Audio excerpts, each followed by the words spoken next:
conveyed their support for a peaceful resolution of the situation.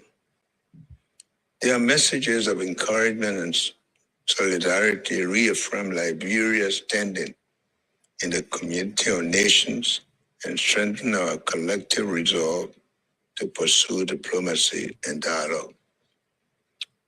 Let me be clear to every Liberian. Our pursuit of peaceful resolution is not a sign of weakness, but rather a demonstration of strength. It is easy to fight, break down, and destroy. As our own journey has taught us, it is more difficult to recover and build. That is why the government is exploring every available avenue to resolve this matter peacefully. We will continue to rely on diplomacy, dialogue, and the mechanisms of regional cooperation to ensure that this issue is addressed responsibly and without conflict.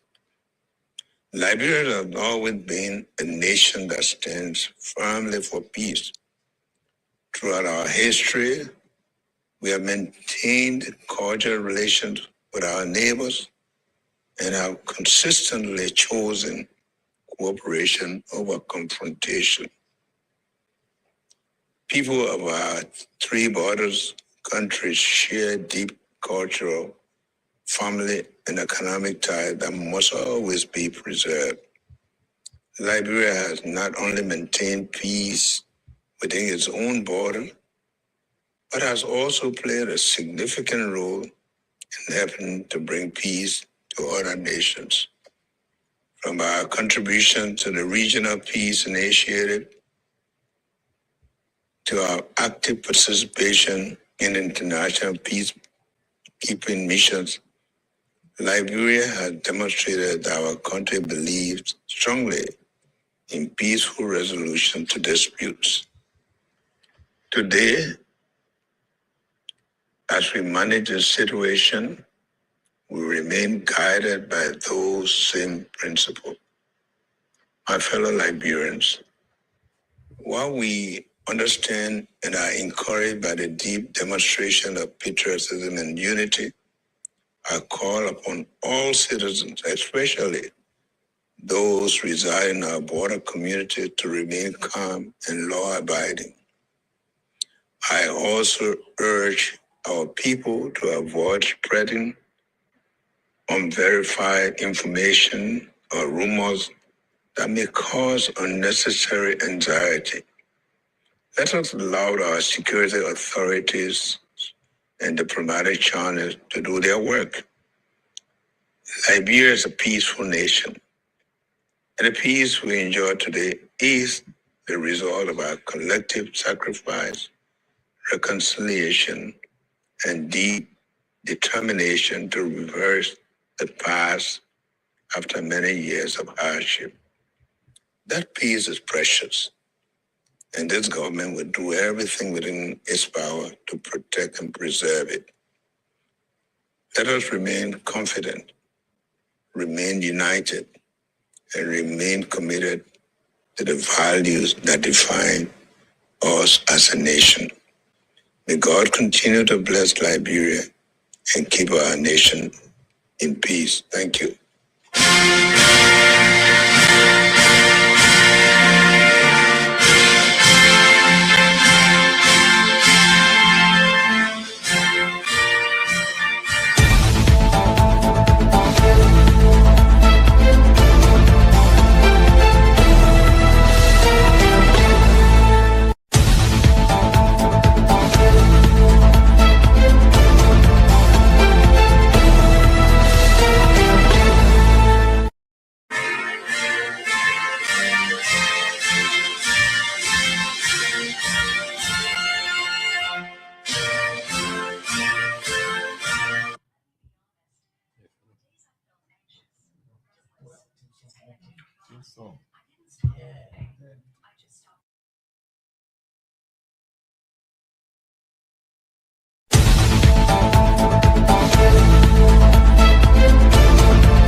Good evening and welcome to the nighttime heat right, Prime FM 105.5. We just sought to bring you, the president's message in the program so that at least, you can also follow what the president had to say this evening. Of course, we're going to begin with that because, the border issue is quite important. And of course, we got our panelists already. They are seated. I will be speaking of our correspondent to get another, like we did last night, to get an update about how the border is faring now, what's happening at the border. Our correspondent will be telling us tonight as well. We're going to do a critical analysis of what the president said just a few minutes ago. The border crisis has left, displacement. We saw our people yesterday toting, their belongings on their heads. I left also education, agriculture as part of some of the knockdown effects. We're going to talk about that. Knock-on effects, rather. We're going to talk about that tonight as well. The Ministry of Justice is demanding the LACC a full report from the LACC regarding the case involving Mangill. That is, the LACC has been investigating Mangill concerning pay reporting, and so the LACC cleared Mangill in recent time, but the Ministry of Justice is now requesting a full report. What does that indicate?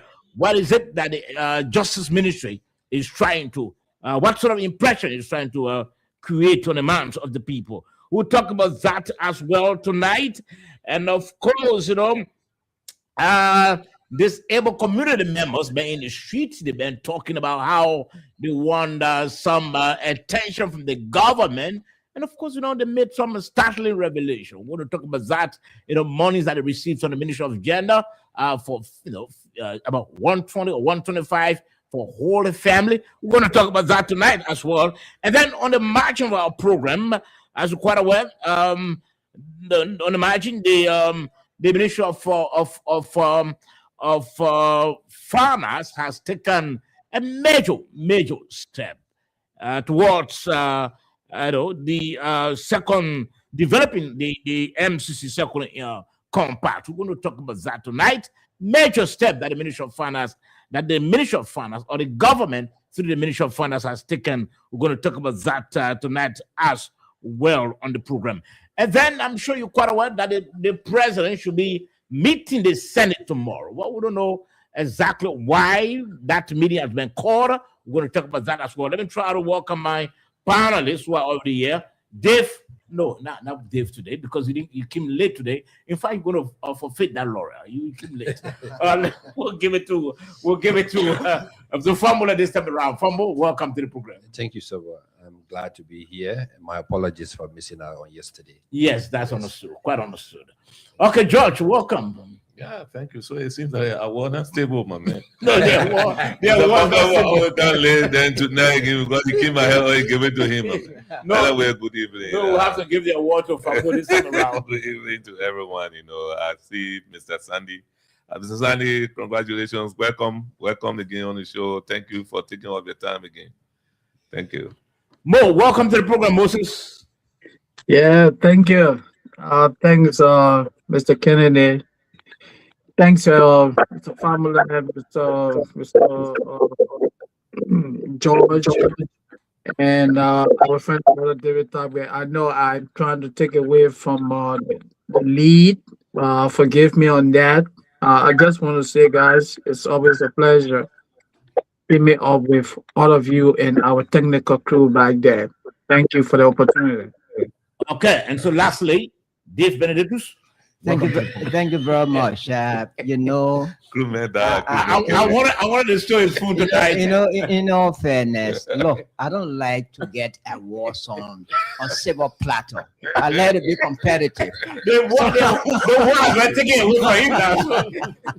So I said that yesterday to inspire, to instill that discipline or timeliness in my colleagues.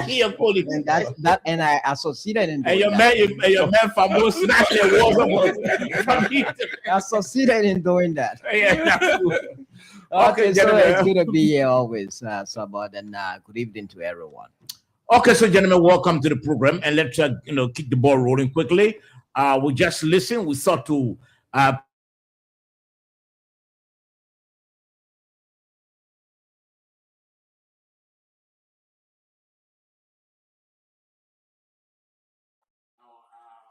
video our listeners and viewers also to follow. So again, you want to watch the show online, just type Nighttime Heat out on your Facebook page or your YouTube channel.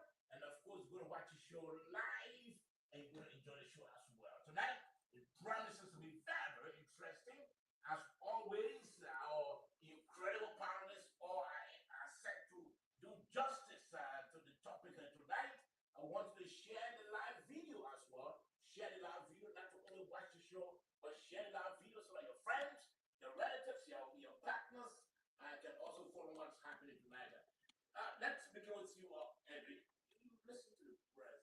I know he spoke very well.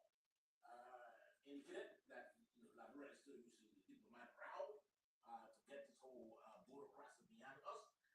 But one thing he said, that stood up to me, that using diplomacy is not a weakness as being misconstrued in some quarter. Rather, it's a show of strength. Let's hear from you. So, first of all, let me say this. I think it is timely for the president at this point in time to come out to address the nation on this border issue. For far too long, every corners of our country has been on their heels with this whole thing about the Guinean infiltrating our borders. And also, it happens on the margins that the president and his counterpart from Sierra Leone had gone to meet with their Guinean counterpart. And on the same day, they signed a communique indicating that, we should respect each other's sovereignty, we should respect each other's borders.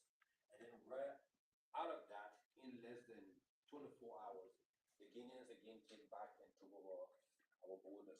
But one good thing he said tonight is that the government has communicated that to the Guinean authority, and they have assured Liberia that they're going to pull their troops back from our soil. And he also said that we should give. When I say we, the Liberian people should give the security apparatus the opportunity to do their job. This whole thing about people going to the border, they want to secure the border, they want to fight for their land. Yes, we see the patriotism, but hey, there are people who are paid to do that job. And I've overheard people talking about the military. When the president started his address, he said, "I'm the president, the commander-in-chief of the armed forces." Sure. And it is a constitutional mandate given to him as a commander-in-chief of the armed forces. So before the armed forces take a step, before they move, they have to be ordered by the commander-in-chief. That's what the law says. Okay, so let me go there. George, the debate has been on in recent time that this major crisis, what appears to be a crisis is on at the border. Men are trying to invade, and our president was just a bit quiet on the matter. It was not speaking, but today we managed to break silence. What's your lead? I think that's the right step. We sat in the studio for many days and requested, not demanded the government to come out. Authorities to speak to the citizens. And what would be calling for him to pass today, I think, is plus both for us as media people who've been advocating for this and for the government. And the president's speech is one of the best speeches I listened to in recent times because he said there is strength in diplomacy, the violence, because first of all, the two seceded countries, they are the same people, so there's a need for them to continue engaging in the diplomatic route. First, the president said the foreign minister of Guinea that we follow up, and then we sit on the North Permanent Council of the UN. We have to be the last to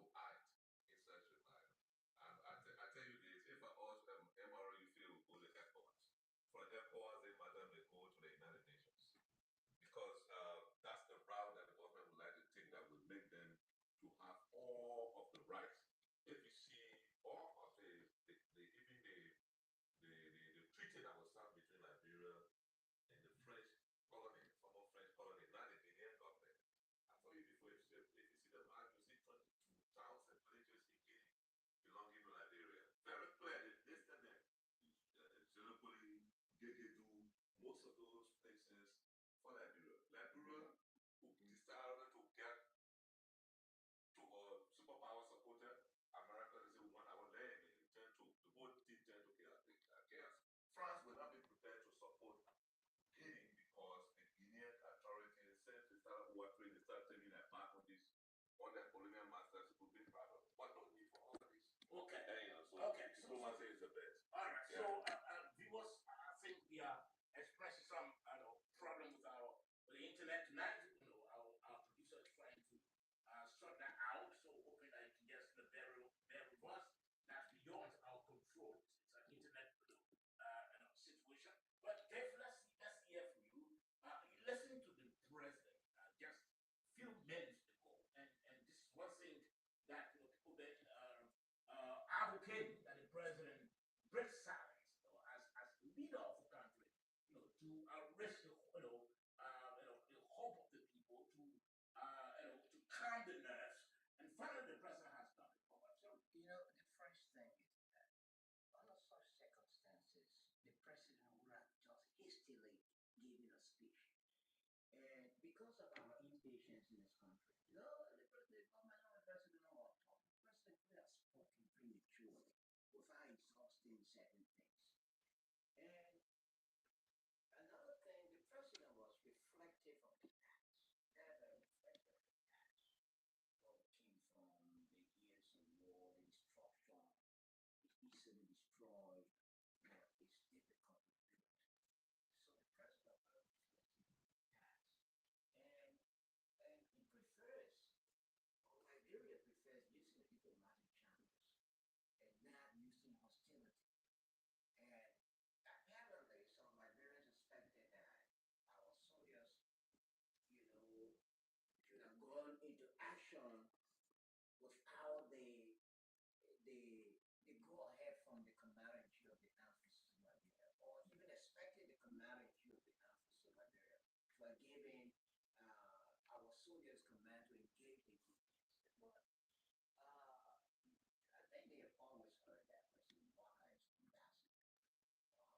He has that ambassadorial posture, and that is exactly what he has demonstrated, and that's what he's demonstrating, continue to demonstrate that he will use all the diplomatic channels, like we will use all the diplomatic channels to resolve the matter, and instead of engaging the military from Guinea,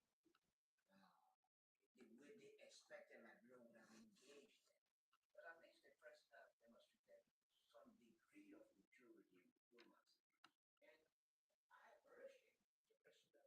okay, so let's hear from you, Moses, and let me take your question from this angle. Do you think the president is threatening such a path to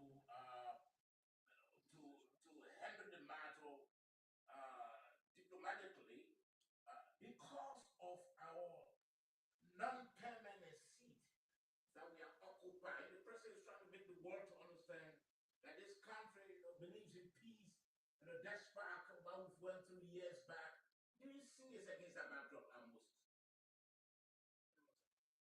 Okay, it seems like it's off. And like I said, we got some technical problem with our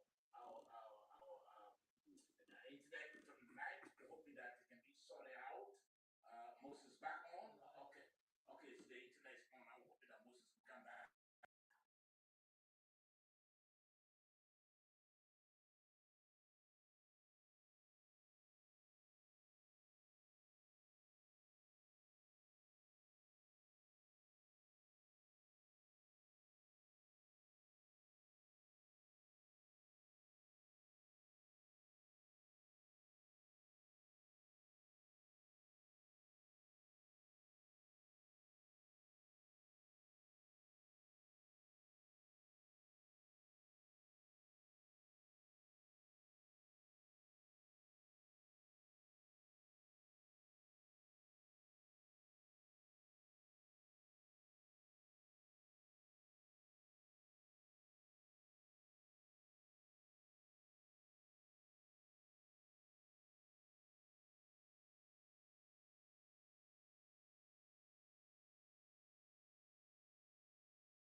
it's already ready. He wants to speak with us.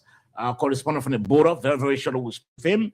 And like we said, also we're going to look at some of the knock-on effects as a result of this border crisis. You know, people have been displaced. We saw images and photographs. We saw video of our people, you know, toting their belongings on their heads. You know, that reminding and refreshing our minds about the civil war that we saw in our country. We're also going to talk about the Ministry of Justice asking for the full report in the case involving Nathaniel McGill. We don't know as to why, but let's speak with Moses quickly. He's finding it difficult to come on. We've got serious problem with our internet. Moses, welcome to the program. Yeah. Okay. All right. So Moses, you can try it again. The internet is on now, so you can try to log in once again. Okay. Many thanks, Moses. Many thanks. And also, you know, we as a country, we are, in the process of developing our second compact under the Millennium, the MCC, and so the government today, through the Ministry of Finance, took a significant step. We're going to talk about that as well tonight.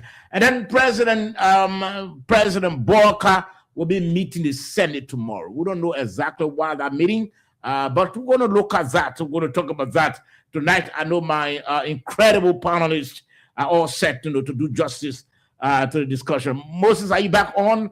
Okay, we're hoping that Moses can come back on quickly. Let's try to connect with our correspondent quickly. Emmanuel Soa. Emmanuel spoke with us yesterday concerning, he gave us a clear picture of the border yesterday as what's happening there. Again, you know, he's been around. And let's talk about Emmanuel. Emmanuel, welcome to the program. Thank you so much. I've been with you again tonight. I'm getting some sound. Moses, it seems that you have to do some adjustment. We're getting terrible sound. Okay. Now, Emmanuel, let's hear from you once again. The two visit the border today. Yes, I visited the border today. I spent the whole day, and like we are speaking, I'm just hitting the town of Fuya. And so, what did you see today? Yeah, so situations remain the same. The Guineans are still on the soil of the Liberian territory, as we gave you update yesterday, but they are still calm. They have not put their flag up or given anything like threatening remarks that will create more panic for our people, but they remain at the point where they are, and our soldiers are also, our joint securities are also at their point where they are. So are they far from each other or close to each other? And it's a same point.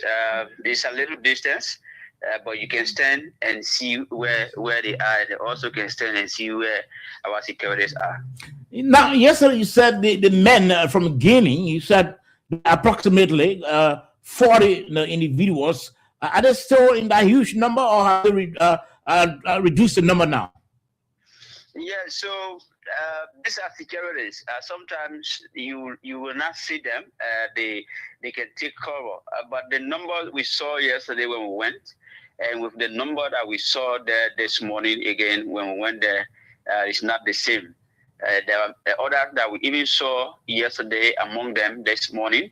When we went, we did not see them. We don't know whether they are still around or they crossed over to Guinea side overnight. But what we saw yesterday and today, it is not the same. The number today is reducing equal to yesterday. Do you think it's gradual? They are gradually withdrawing their men from the border, or what? Well, we can't say they are withdrawing their men because we did not see any of them crossing or on the canoe or whatsoever. But the number we saw yesterday with today's number, it is not the same. Maybe they are there, but posted, to various points where you can easily tell whether they are there. Now, what's about the humanitarian crisis there? Our people who saw video and images coming out of the border points where people had their belongings on their head. Is it the same? People have people returned home, or the place still deserted? Some people have returned. Most of those things where it happens, you find out the men are more stronger than the women. So most of the men are around, but the women left the border point where the army are, and they went to nearby towns. Some of them are in Foya town, are waiting until further notice when they are called by their husbands to say, come, things are under control. So, what are people saying? Some of the locals that you spoke with around there, what concern? What are they saying to you? Well, they are expressing disappointment, and as you may know, this is a farming time wherein everyone is getting prepared to fell down trees and do the clearing and started to do plowing. And with this kind of crisis that is going on, we'll turn them down, maybe not to even do farming this season, because farming has a season that is supposed to start doing all starting work to where they will come to the climaxing part of their farming work. So they are expressing disappointment in this crisis that they are facing right now. Okay, you might want. What about their flag? Have they hoisted their He flag? said it initially. The flag still hosted or not? No, we don't have. No, there's nothing like flag. No hosted flag at there. the point. Okay, Yeah. Emmanuel, thank you very much. Thank you. We really appreciate your time. Thank you, Sabo. Thank you so much for having me. Okay, well, that's our correspondent, gentlemen. You listen to the correspondent. What's your takeaway, George? Yes, I mean, I think the situation is coming down. I think what I observe is that probably Guineans don't yet want to pull all at once in group. I can remember the first time they came when they were going back, the surveillance reaction to them was somehow negative. So probably they're trying to withdraw gradually. But I wanted to say something. The situation between Guinea and Liberia is too historical. Liberia was 111 years old when Guinea gave her independence in 1958. Liberia is 111 years older than Guinea. Guinea was not a country in 111 years when Liberia was founded. So who owns the land? Who got the oldest deal? Who got the oldest something? If a property issue comes, is another thing that what that treaty tend to address.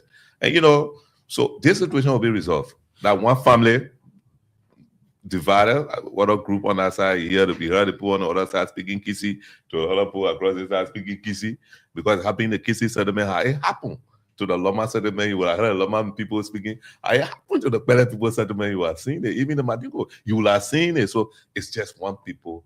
Politics tend to divide them. I think diplomacy is the best way to resolve it. Okay, so Moses, welcome to the program again. I know you've been trying to struggle to come on, but you just listen to our correspondent, giving us a clear picture of what situation like at the border. What's your takeaway, Moses? Okay. Do you hear me? Yes, we're on. Okay. I would like to begin on the note by expressing thanks to the correspondent. I think he's doing a remarkable job. He's doing very good.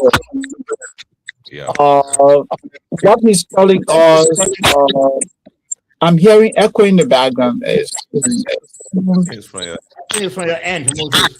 Is it from my I mean,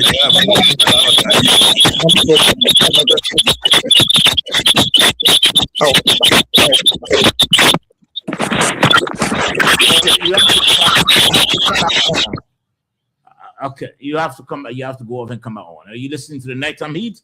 Now, gentlemen, I know Moses will come back on, but I want us to go into the statement. The statement released by the government of Liberia yesterday.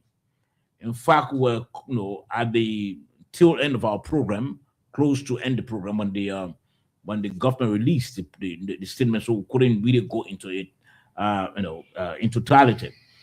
Again, you watching the show, you want to watch the show, just tap Nighttime Heat on your Facebook page or your YouTube channel. And of course, you're going to watch the show. In fact, as you are watching, also kindly share the show so that your friends, your relatives, and loved ones can also follow the program. Now, okay, Moses is back. Moses, you are in speech. Let's hear from you. Yeah, okay, so am I okay now? Yes, go ahead. Okay, so what I was saying, express gratitude to the reporter. He seems to be really on top of the story. He's doing a remarkable job. And now let's come to the critical issue here. I heard you guys say earlier that the president spoke today. I was never privileged to listen to the president. So maybe what I am about to say may be, redundant. And if I come across as being redundant, then forgive me. I may be speaking out of ignorance. All right. But what I want to say is that what is happening at that border is territorial aggression. The Republic of Guinea is treating Liberia with absolute disrespect. If our leaders met and resolved to settle this problem amicably, then everyone has to go back to what they call status quo. The formula is what it is. In conflict resolution, you don't come grandstanding. This is a violation of international law. You cross over to and you got your people there using, your men. By right, you should not even be there. If we resolve, we're going to resolve this as a family. You should not be on our territory. I don't know what the government has said. I don't know what the president told the people of Liberia today. But I'm really disappointed that the Guineans will continue to disrespect Liberia like this. I don't know the reason why. It's absolutely wrong. So let me stop there. Okay.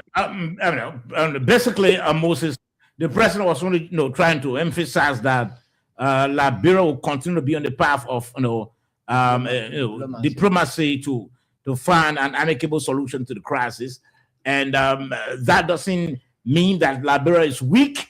Rather, it's a show of strength, and then you went still trying to emphasize that we'll continue to be on the side of diplomacy to end the crisis. But gentlemen, I want us to one minute, Moses. Yeah.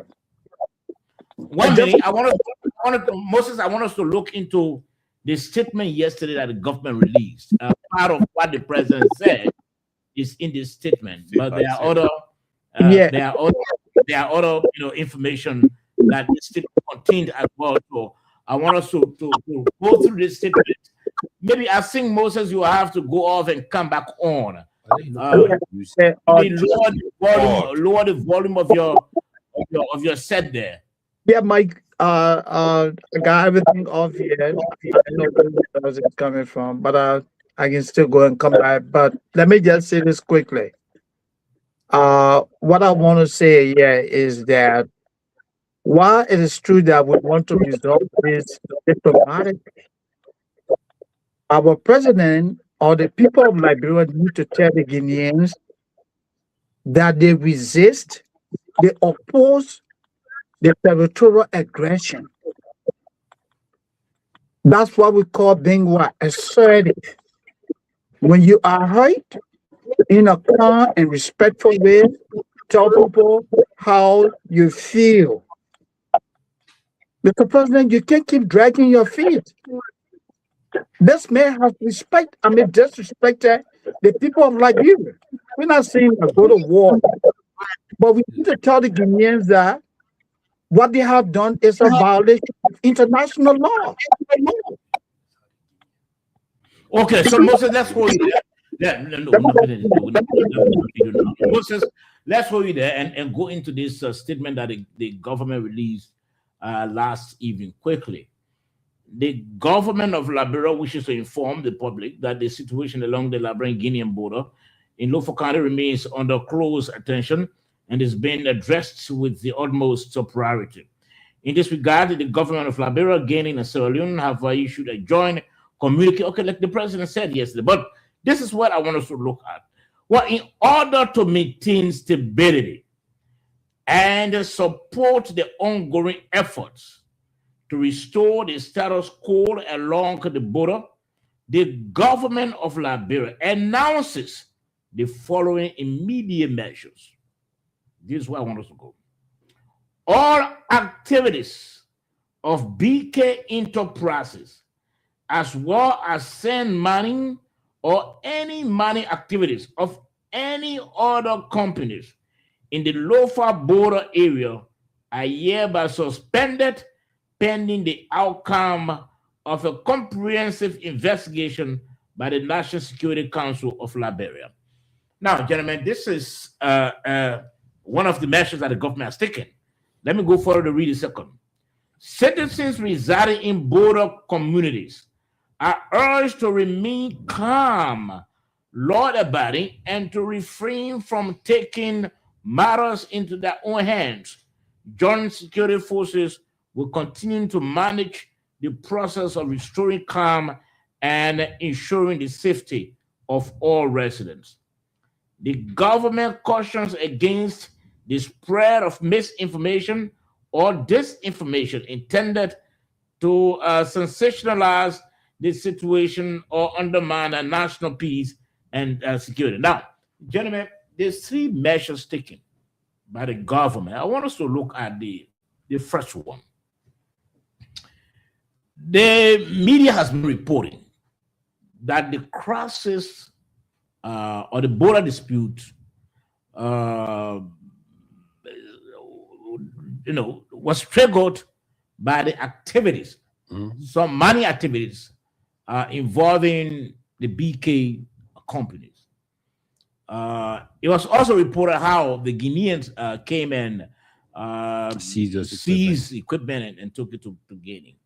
Now, the government has decided or has taken a decision to suspend the BK company.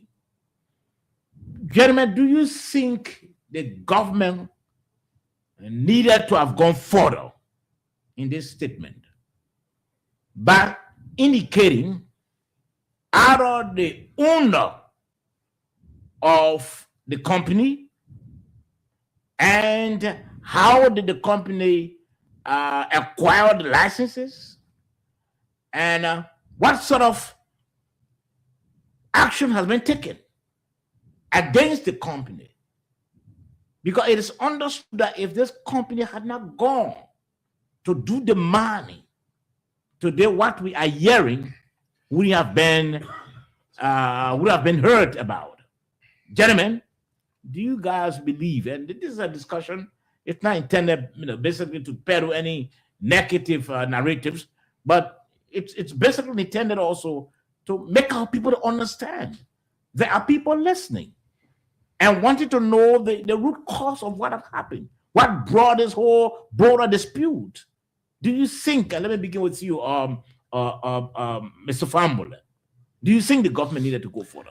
Well, what I would say is, first of all, the government has already said the Ministry of Justice will investigate the process. So if the government is going to come out to name the people who owns the company to, go into it, I think they'll be going into details. I think the message is basically on the surface and say all mining activities has been halted, and they have asked the Ministry of Justice to investigate thoroughly. Now, let me go back to the issue of the boundary issue first.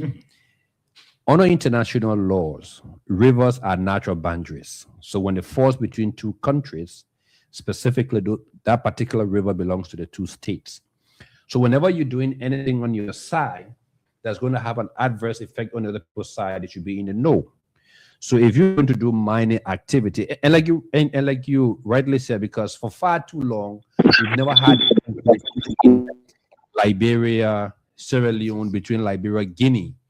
So to see the Guinean coming in and seizing equipment on the river, it is because it's having an impact downstream where Guineans who are actually living along the river, their livelihood has been affected by whatever activities that we're doing on the river. Basically, so they have to report to the authority. Now, I think what's happened is that it is not basically the military trying to, to disobey what's happening in Conakry. Now, like I said here, the military works in different ways. Their command structure.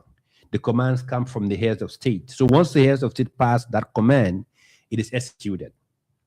Once the president say move, they move. So before the Guinean came for the second time, they were given that command where the president of Guinea gave them the flag.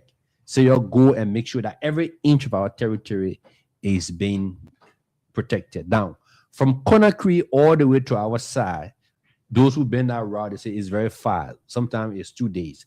So if the commander who leading that troop has already left Conakry and coming all the way to the border, he doesn't know what activities is ongoing behind him with the heads of state meeting or so. So again, his commanders will have to inform him that we've resolved this issue, you're pulled back. So I think that there should be some delays in there.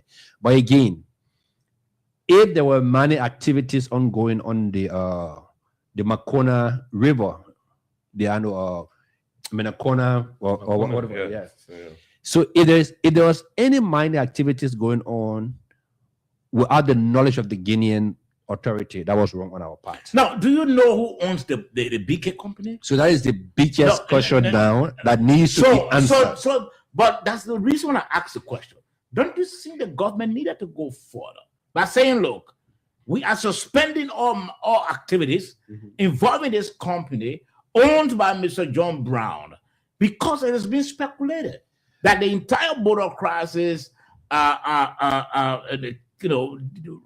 spark off as a result of the activities of the company. In fact, from the beginning of the conversation, all of us were just saying mining activity going on. But now it has been stated that there is a mining activity also going on. Okay, so therefore, that's why the Ministry of Justice is now going to investigate, because there are a lot of artisanal mining going on in our country with different people needs. Let me ask you, are you insinuating that as we speak, the Ministry of Justice doesn't know who owns the company? It's possible. Okay. Josh, let's So I can't say they don't know. If they didn't know, they would name the company. Okay. The fact that they named the company They know means that company is a registered company. So they know. Where I don't want to agree with you is that you name the owner in the press statement. No, they don't have to. The truth is, everything, all these things. So what is wrong with naming the owner? things, I'm coming, sir. all these I'm coming, things, I'm sir. going there to your answer, the question that you want to answer. Okay. All these things are intended to protect the individuals and the company, because the company is a Liberian company. The state is under obligation to protect our company, both confidentiality and other information. What's need for the public, the state will release it. What doesn't need to come to the public, the state will not. But if release the it. state can, Chief, Yeah, if the state can name the company, yeah. what is wrong with naming the owner of the company? So here it is. Mhm. When they name the company, you are still don't know the owner, right? So they intend to keep the company's owner's name anonymous. Why? Because they're going investigation. Okay, let me hold you there. So nothing Dave, wrong with that. That's the stand the government had decided to take in dealing with the matter. You're talking about started an investigative company, whether the license and all that thing. I think the first layer is to first suspend the activities of the company and deal with the major matter of stopping the hostility or the foreseen hostility at the border, to stop it. So the company, seeing the company as one of the major sources of what's happening at the border, the presidency suspend all activities.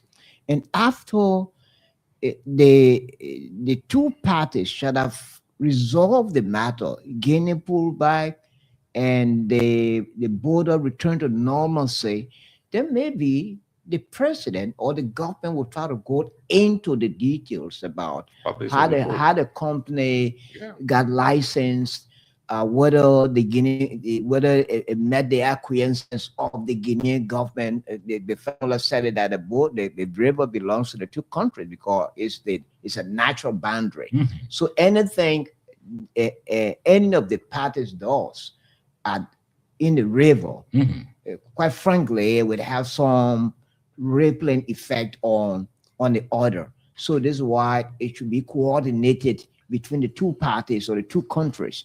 So if it was that done, apparently. So you are saying that you don't think the government needed to go forward to name the owner of the company? Not now. Maybe government says that will be premature to start going into all that details regarding the company. The first layer is to suspend the operations of the company.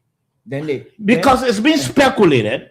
In fact, there are media reports that are trying to link the internal affairs minister to the company. So don't you think, because this whole matter needs to be addressed in full. Now, don't you think if the government had come up to say, look, Saba George owns that BK company, don't you think the media speculation, I'm coming. Don't you think the media speculation will cease to exist? Don't you think so? Saba, the first thing, you have two countries that are almost in confrontation. The first thing to resolve is to stop the confrontation from going further or from escalating. After you've done that and pieces return to the border, then internally you start to investigate this company, say it's a Liberian company. We are 1 minute. You provide information. Then locally now, then the president then the government may likely go into the details of the company. Okay, all right, you said that earlier. So the first thing is every company that is licensed, artisanal miners or whatsoever, they are given specific areas to operate. You can't take a license and carry anywhere. BK was not going to operate in that place if the government was not going to send them there. The government is not going to indict itself in that area. So the whole thing about trying to know whom the company owns, the government send them there. So you agree? So you don't see anything? You don't see nothing wrong with that press statement? No, Akami, you don't see nothing wrong with the name of the president being concealed. I mean, I don't see anything wrong with it. Let me ask Moses. Moses, let's hear from you. Your take on that. Look, I agree with Mr. Kennedy. The name of the company owner doesn't matter. What matters is that the company is doing business in Lofa. That's what we want to know. That's what the public is interested in. All other things will come later. But this is what I would like to say. When I came in, I heard my brother family talking about the flow of communication. The chain of command of messages get filtered down from the top to the bottom. We all here can agree that the world of today is not the world of yesterday. We do not live in the arcade party anymore. Communication is at the tip of everyone's finger. I'm sitting here in the United States and I'm talking to you. Anyone can sit in Conakry and speak to someone in Lofa personally. There are emails. There are cell phones.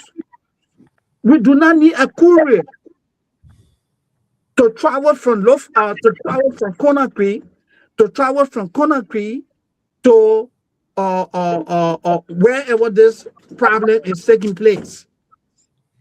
I think it is a deliberate action by the Indians. Now look, we will do whatever that we choose to do because we are the quote-unquote superpower. That's what it's doing to us. We met, we agreed that this is what we're going to do. The region. And you violate that. And you guys want us to say,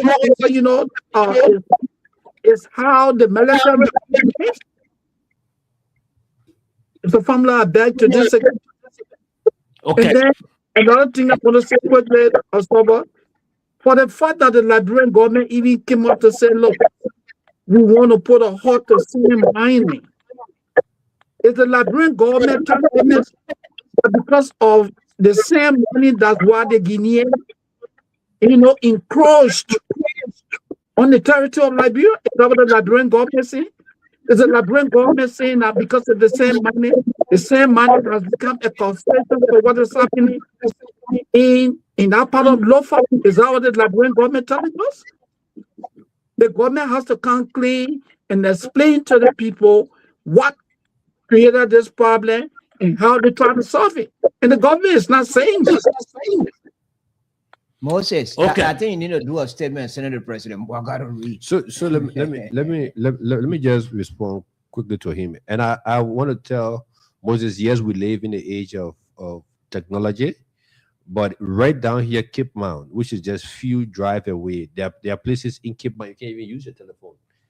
So, and the reason I said this because people who interacting with the military guys at the border, if I even today there was a journalist who were there, the Guineans were even appealing to the Liberians to allow the people to go through, until they can hear from their command structure in Conakry. That's what they kept saying. All right. They have not heard from the command structure yet for them to be able to go back. But however, they were appealing to a Liberian side to allow the border open so people can be able to trade.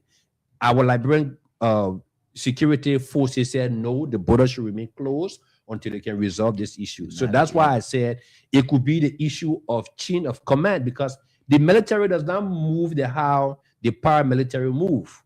The military move with strict commands from the heads of state that goes down to the chief of staff and a different command structure. Like I said, yes, we live in the age of technology, but it's not everywhere in Africa. There are some places you go, you don't have internet, you can't even use your telephone. Okay. Additionally, I think what is causing this We'll delay, shortly transition, gentlemen. I think what is causing this delay on the Guinean side to pull out is, I think they are dragging, reducing their manpower gradually to hear from the Liberian side if they had taken some actions. And this statement tend to address some of the suspending the operation of the quote-unquote BK enterprise in that area, because I think that's one of the key demands that they are making behind the scene that we don't know, because everything behind the scene is being diplomatically handled. Okay. Yeah. So. All right. So, gentlemen, we'll have to transition. I think from what we heard from our correspondent tonight, things are picking up at the border.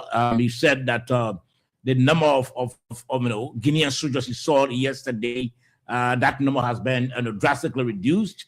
The situation of the humanitarian crisis. The men have returned to the border, except they are women. They will have to see that things are actually calm before they can send for the women to return home. But like you said, things are gradually calm, gradually returning to the border, and this is what we want to actually hear. So we're hoping that after the withdrawal of the Guinean soldiers, we're hoping that our government can be able to investigate the whole BK company. We want to know who's behind BK. Yeah. And we want to know who's behind BK. And How the BK surface in that water. To And not do only some- that, yeah, we want to know. Mauling immigration building in that Yeah, place. sure. To More build- than yeah, structure sure. that will Sure. really represent us. Sure. So, gentlemen, let's try to talk about. We'll be talking about the president's visit tomorrow to the Senate. We'll be taking it from two perspectives. But before then, let's try to look at the major decision taken by the government through the Ministry of Finance to develop the Liberia Second Compact under the MCC.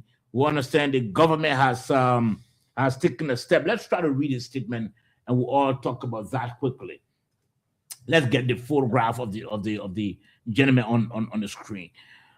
Government of Liberia announces Mr. Aliyu here as national coordinator for the team to develop Liberia's Second Compact under the Millennium Challenge Corporation, the MCC.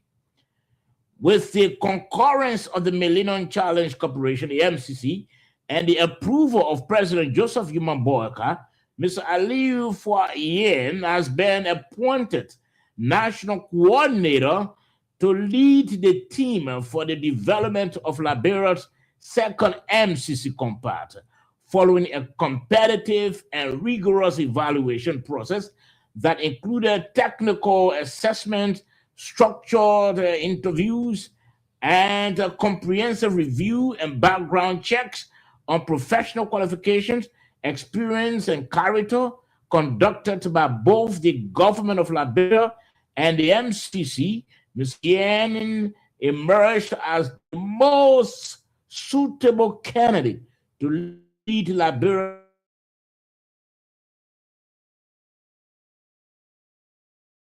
in Liberia's compact development process, supporting evidence-based policy analysis and facilitating effective collaboration between national stakeholders and the Millennium Challenge Corporation. He will contribute significantly to the design of high-impact investments aimed at promoting sustainable economic growth, strengthening institutional capacity, and improving livelihoods of the Liberian people. Mr. Yan is an economist and a public finance specialist with over 15 years of experience in macroeconomic management, energy sector, regulatory economics, and public financial management reforms. He has served in various roles at the Ministry of Finance and Development Planning, including Assistant Minister for Fiscal Affairs, and was competitively recruited on a Liberia First Millennium Challenge Compact to lead regulatory economics at the Liberia Electricity Regulatory Commission. Gentlemen, let's leave it there because it's very long. But no, let's get. I'm hoping that we can see his picture on the screen.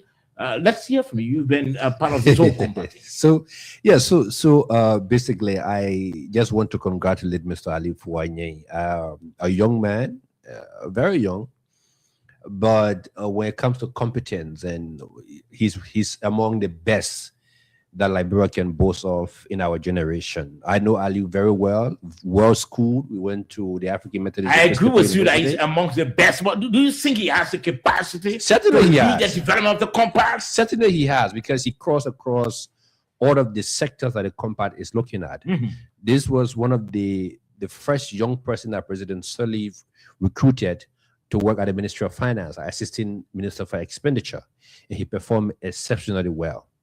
He left from there, went back to school, got another master's in energy economics. He came and applied through the same compact process and get recruited. And they started up today what is the Liberia Electricity Regulatory Authority, where in fact, up to now, I think he's still serving as the head of the energy regulatory stuff there. So he's one of the best among us when it comes to competence, when it comes to integrity. And let me say this again, he's very religious. Now, do you think? But let me leave it for you. Yes, you know him. I know him very well. Ask, Josh, have you heard the name He's before? praising his friends. Yeah, I don't know him. I hope that he will be good, but I think his selection comes from the bydraft that Liberia has now actually identified the energy sector as where the vast majority of the resources to go. So they wanted somebody in that sector that is well versed in that sector. So he seems well suited for that. Well, looking at his profile, I don't think, because it's not just Liberia that selected him. That was a rigorous process. American. So I think he would do better. I expect that he would do better. I think he's qualified, he's competent. it is expected. I expect him to do better. Actually, yeah. Dave, I know you don't know him, but Yeah, no, I know him. You know him, He, oh, yeah. he knows me too. oh, he knows you. Yeah, he knows me Okay, too. maybe- He's, maybe- I think he's one of the. Maybe he may lecture you as a communication person. I think he's one of the products of President Salim Young Professionals. Yes. Former President Salim Certainly. Young Professionals. Okay. And those were young people. He was among most of the young people at that time that President Erling helped to school. Okay. And like the likes of Bouaka Jalaba, Yes. this guy, they were, the brilliant young men who President Sirleaf pushed up academically, encouraged to go forward. And when they came back, President Sirleaf deployed them in various ministries and agencies to practicalize what they've learned. So what I mean, Kennedy has already, Mr. Famule or the councilor has already profiled him, and saying any other thing would be repetitive. Now, but it's one thing to have all the credentials, and another thing to have the capacity. He has a very big role there to help in the development of our second compact. Yeah, and this is something that Sabo, let's I see. guess there are other brilliant Liberians, but as I'm just hearing that Liberia is not the only decision maker in terms of the selection process. Yes, yes, that exactly, yeah. that both America and Liberia, they collectively determine who becomes So, through rigorous scrutiny. And I guess there may be some other candidates, but they think he's the most preferable. Let's see how he deals with it. Let's see how he handles it. Then we can start from there. Yes, Edwin. And just to add it on now, if you look at the whole idea of the compact is coming to assist with macroeconomic growth and also focusing on the energy sector. That's why I said this young man falls within the two bracket. He has a master's degree in finance. He has a master's degree also in energy economics.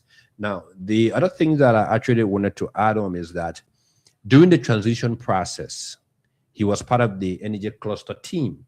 okay. And they were, in fact, the energy cluster team, all of what they identify that the government has to work on, some of these are the one that actually led to the improvement that we have in the energy sector to today, which of course, Aliu Nyeng was the co-chair of the energy sector team. Okay. Now, Moses, let's hear from you. The We as a country, we are qualified for a second compact. Now, we should be developing a compact, and like your oracle said, the government this time around is looking at the energy sector and intending to most of the money into the energy sector. But the government has named this guy Aliu Fua Yen. Have you heard about him before? Well, look, the name sounds strange. I know little about Mr. Yang, but what I do know is he went to a rigorous, based on what I'm hearing, he went to a rigorous process. So now the onus is going to be on him to prove those who giving this opportunity right or wrong. That is why when you go to any job, any professional job, I don't know the probationary period in Liberia, but they give you 3 months. It's 90 days, yeah, 90 days. 3 months is intended for you to be able to prove whether you are capable of performing or not. So let's give him the benefit of the doubt. He has the education, has the managerial skill, based on what he has done all the years. And let's pray that he go and prove the detractors, wrong. Okay. That's what. So we have Mr. Aliu Fua Yen now. He has been named as the man responsible to lead the development of our second compact under the MCC. So we're all hoping and praying that Mr. Yan, like you say he's religious, right? Very religious. Okay, we're hoping that and praying that Mr. Yan will succeed in his new portfolio. Congratulations, Mr. Yan. Now, gentlemen, we'll be talking about the Ministry of Justice. The Justice Ministry is asking the LSCC for the full report of the investigation involving Senator Nathaniel McGill. Now, we don't know against what backdrop. And we don't know basically the impression that the Ministry of Justice is trying to create. Because this MCC, not MC, but the LCC has cleared many other people. Not only those in previous administration, also those in the administration have been cleared as well. But the Ministry of Justice had never asked for additional or had not asked for report. So what is it that this issue of McGill concerns the ministry much? We'll talk about that now, gentlemen. Before going to that, again, you can share the video. Kindly share the video tonight. The nighttime heat. You want to watch the show also? Just tap nighttime heat on your Facebook or nighttime heat on your YouTube channel, and of course, you're going to watch the show. Share the live video so that your friends, your relatives, your loved ones can also follow on what's happening tonight. The nighttime heat is your only unboring talk show. We don't go up to 12 o'clock midnight suppressing your sleep. We don't do that. We don't violate your fundamental rights, because we do that. We're going to file your fundamental rights. Now, gentlemen, the president tomorrow is expected to meet the Senate. Now, it started with the House of Representatives inviting former President Ellen Johnson Sirleaf. We also heard, in fact, during the invitation of former President Ellen Johnson Sirleaf, we heard that the House would have also invited former President George Weah. Now we've just heard today about the Senate inviting the current president. Now, we know exactly on the fourth working Monday of every year in January, the president normally meets the legislature. Is when he reports to the legislature about his program for the year. So we don't know exactly what the whole meeting is all about. For the president to go to meet the Senate, we don't know what the whole meeting is about. There's no reasons for being spelled out in the press statement we saw. Now, Tabet, what is your reading? With the president going to meet the Senate tomorrow? The first thing, as you said, you don't know what has triggered the legislature's invitation to the president to show up. And they had initially, or members of the legislature had initially invited former President Ellen Johnson Sirleaf. And now we heard they will also expect to invite former President Weah, but now they are inviting sitting President Joseph Boakai. And one of the reasons why they could be inviting President Boakai is that the invitation comes at a time Liberia is at loggerheads with Conakry or Guinea. That could be one of the reasons. Until the president shows up at the legislature tomorrow or whatever time, we wouldn't know what would be the itinerary or the items on the agenda for which they're inviting him. But I'm quite sure that the situation we're talking about is going on in Guinea will be one of the topical issues at the legislature. And besides that, the legislature is the first branch of government, and we're one of the luckiest countries to have two of our former presidents around, that can help to provide guidance in terms of moving our country forward.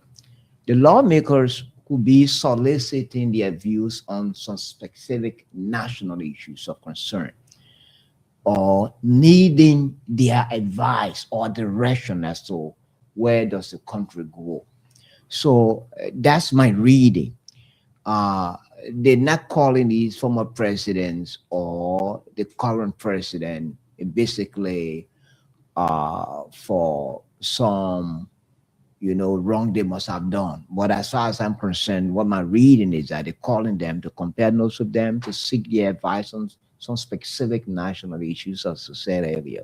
Okay. And so they wait until former president and current president Boakai shows up at the legislature and let's see what would be the nature of the discussion. Okay. Now, Moses, let's hear from you. Like I said in the intro, the president often meets the legislature on the fourth working Monday in January, where he goes to meet them. What is your reading, Moses, with the Senate, requesting, or the Senate receiving the president tomorrow? What are you reading there? Just give us your own insight concerning this. Look, George, honestly speaking, from my own reading into what is happening, I do not see the necessity. This is absolutely necessary. It's just publicity statement.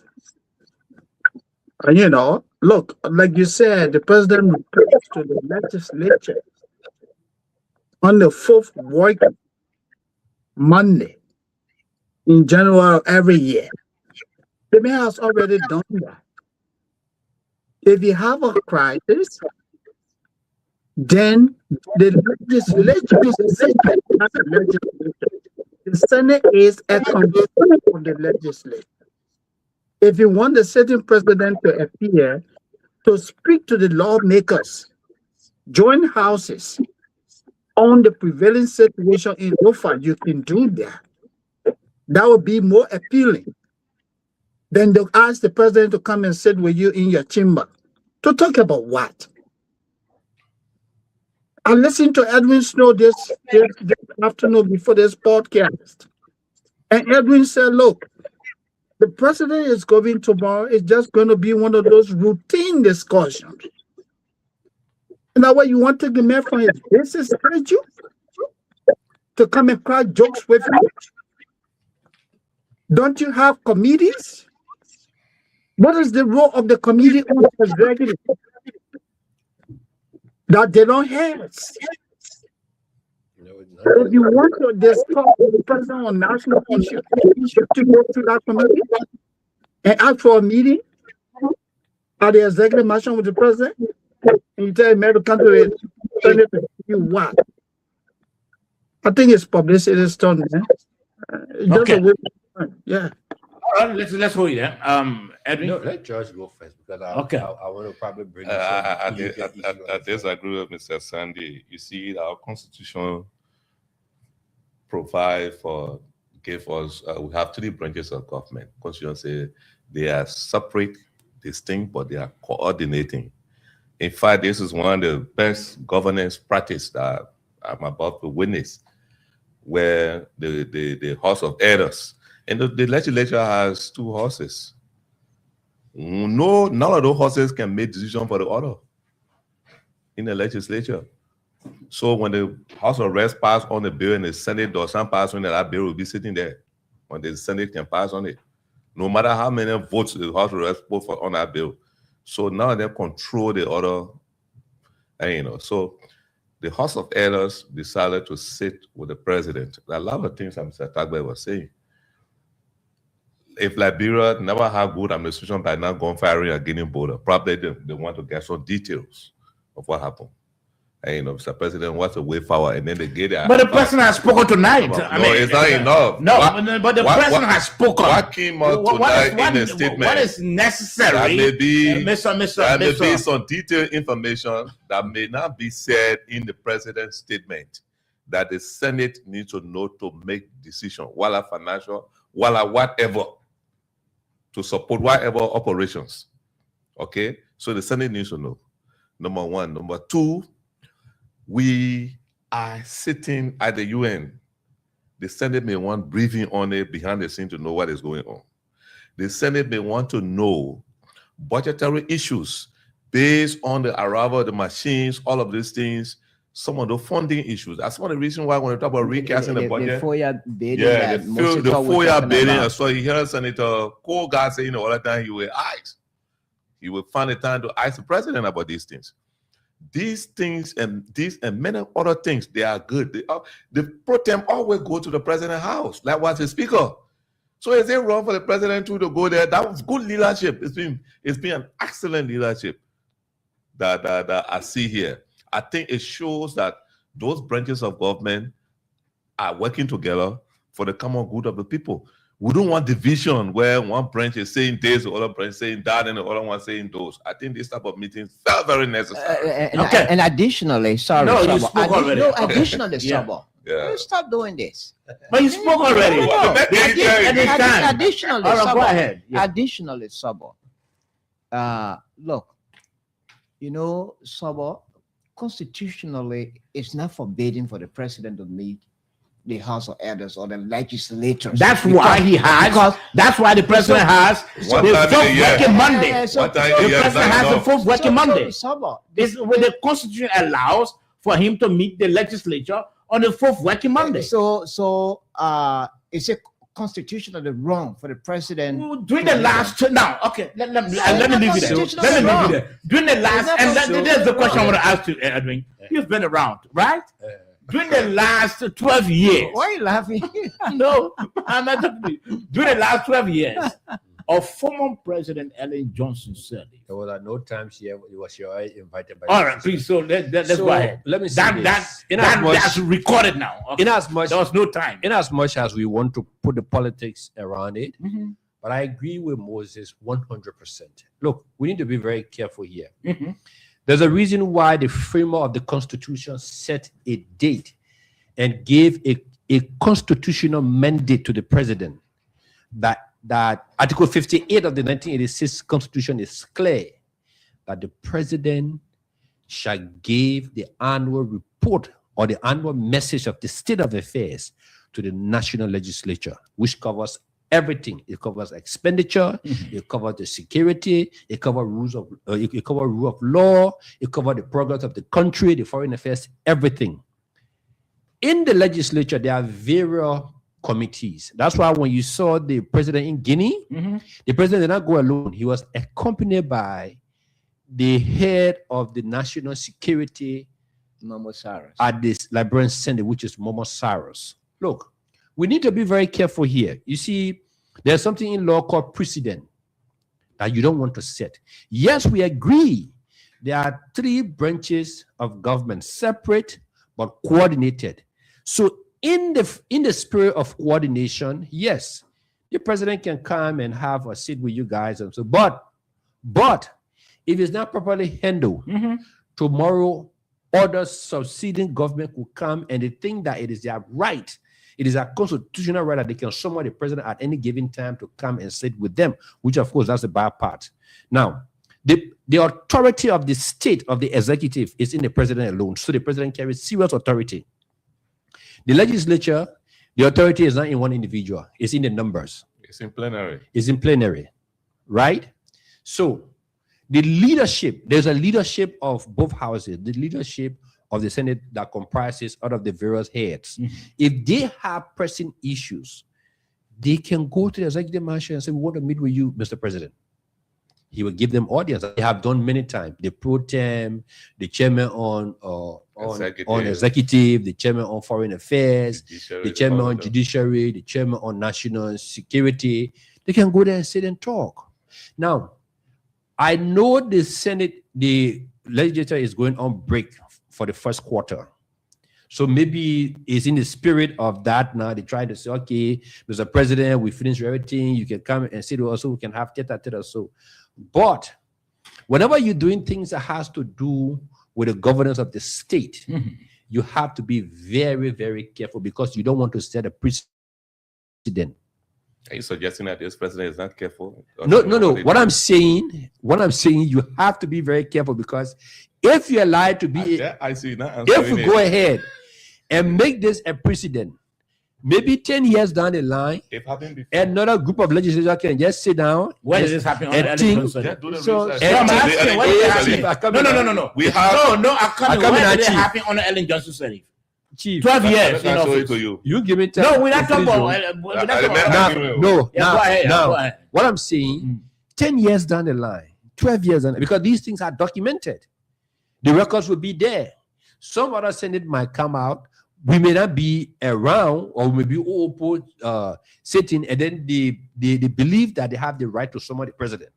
Then they will go and write, "There's a president, we want to see you." We want to argue, say, "Oh, but when Yumli were pro tem, she summoned the president, and he came." Irrespective of how you write the letter. So we have to be very, very careful. The presidency is in fact is the most powerful structure within our country where you don't just allow people to just tour with. That's why sometimes I have issues with people inviting president to just go court ribbon because somebody put 1 billion up somewhere, or somebody put few street light down the road. The president go there and a court ribbon. No. We have to set a standard, and it has to be done.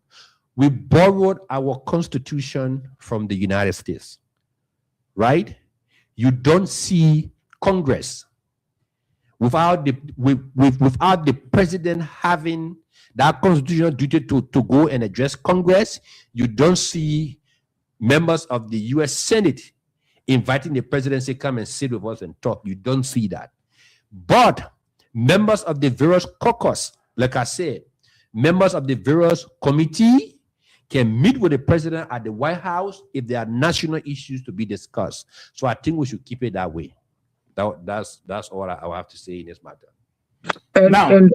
So let me just piggyback quickly. And Mr. Famler, thank you so much, guys. Sometimes we have to be national, So let Mr. Famler say, it doesn't all go well. If you do it today and tomorrow, what about the Speaker of the House of Representatives? Say, "Hey, Mr. President, you went to the Senate. Can you come and talk to members of the House?" And the president says no. Won't that create a rift? Because you will be setting a precedent. What is the essence of having all these committees? When Yumli can wake up and tell the president, say, "Come to the Senate and talk." It doesn't serve the purpose, guys. That is bad government. I'll come in 1 minute. George was talking about, my namesake George Kennedy was talking about a research that according to he made. I just made a research, and I asked, where has it happened for the Senate to invite the president in Liberia? And I've received that the first time ever is what's happening tomorrow, but the Senate is inviting President Boaka. So it's clear. No, okay. I'm coming. Under the 12 years of former President Sirleaf, we didn't see that happening. Under the 6 years of former President Weah, we didn't see that happening. The president has a lot to do. And this is the reason why we have committees, like Famula was just talking about. We have committees. If let's assume that they were talking about the economy or some foreign policy issues, the committee on that, the members of that committee can go and seek audience with the president and say, "Mr. President, we have an issue with our foreign policy. In respect to this," and the president will respond. But for the Senate to invite, this is the first time ever in our history for the Senate to invite the president, the sitting president, contrary to the fourth working Monday. Article 58. Article 58 that he has. That's what we are talking about, Tagwe. So I'd like to ask attorney the law Famula. Okay, Mr. Famula. Could you please draw? Let me get. One minute, Moses. Mr. Famula, from your law experience, could you please draw a line or a dichotomy between the word summon and invite? And another thing I'd like to find out is that another thing I'd like to say is that the Senate is not compelling the president. The senator extended maybe a friendly or cordial invitation. And it was left with the discretion of the president to accept to go or not to go.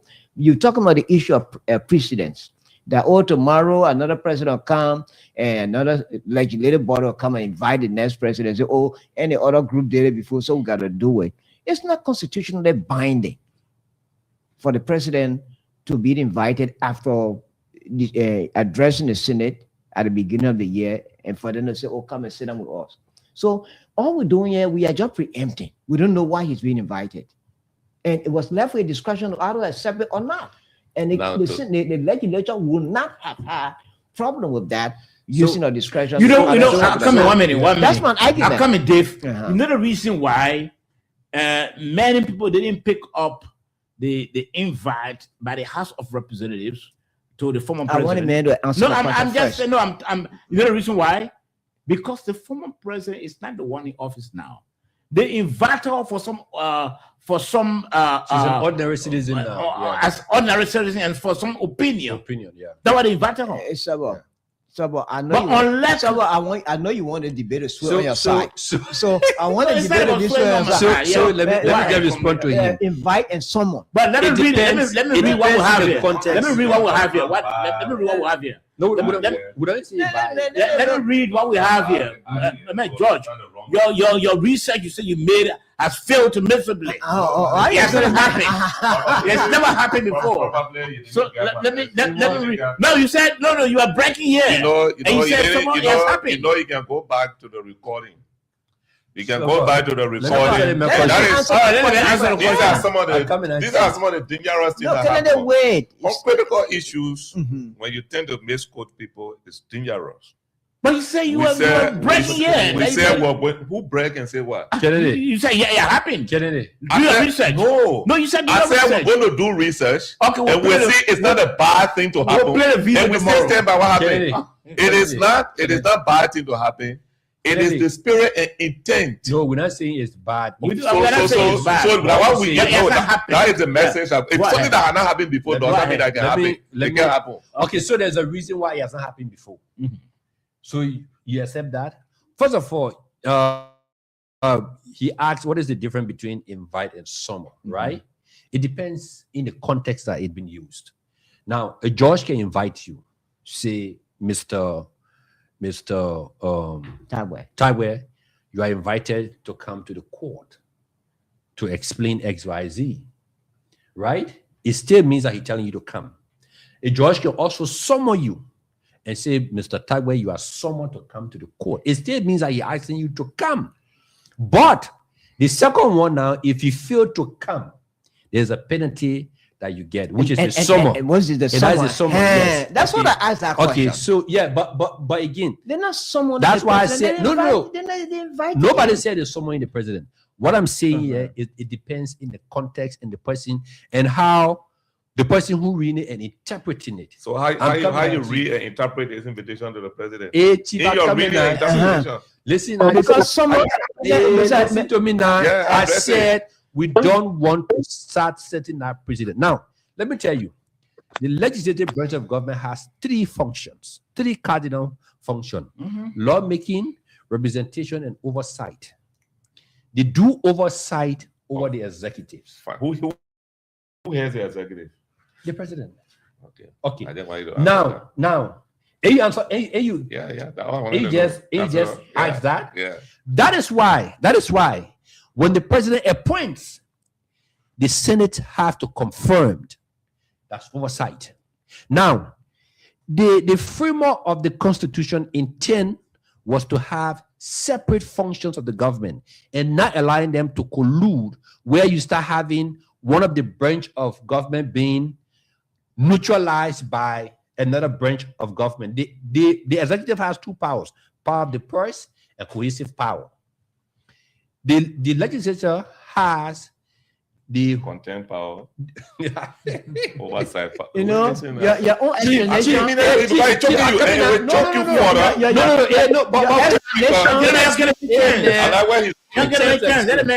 Right? Yeah. Now, already been speculated. Please summarize. It's already been speculated that our legislature is summarize. rubber stamp.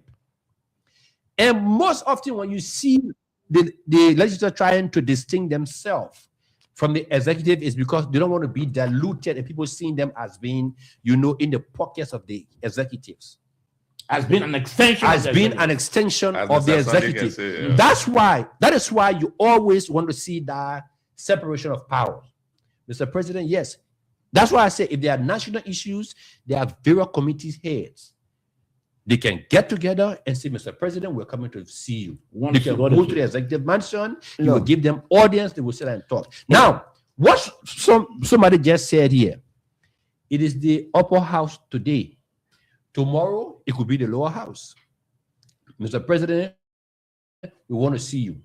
And the president goes there, and you have lawmakers who have their own issues with him. And then they go at more, they start to insult and doing XYZ. You cannot put them outside when they're in that session. They have every right Mr. Councilor, to be there. Mr. Councilor, So you see waiting. where you, Mr. I see Councilor, where waiting. his Your confusion coming from. explanation. No, Mr. please. Councilor, Yeah, go ahead. Mr.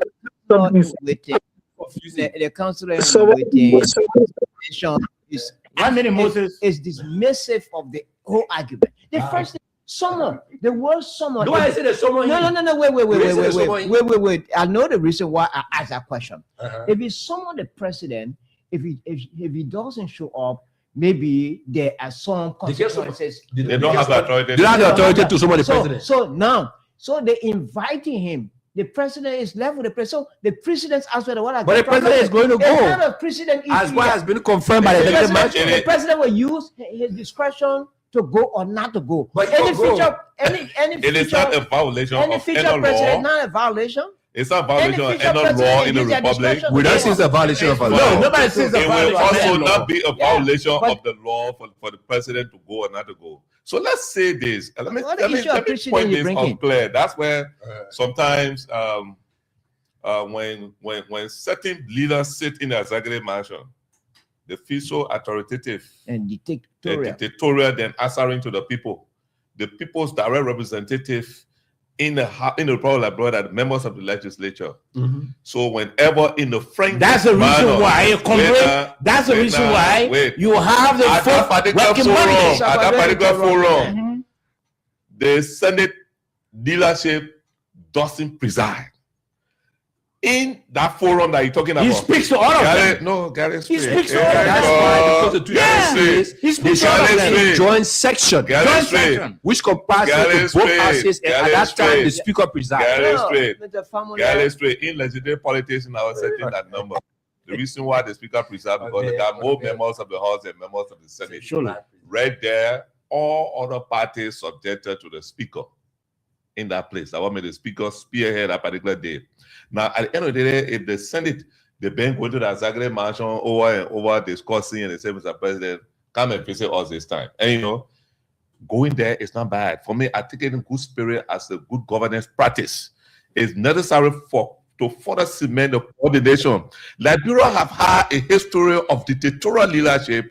Probably that's why a good number of them have refused to- why to it's do that. strange. It's strange. Yeah, no, it's strange. Let's It's go to strange. Moses. I'm gonna- Strange. I'm Moses. gonna- So anyway, Moses, let's hear from you. Eddie? yeah, Eddie was said weird.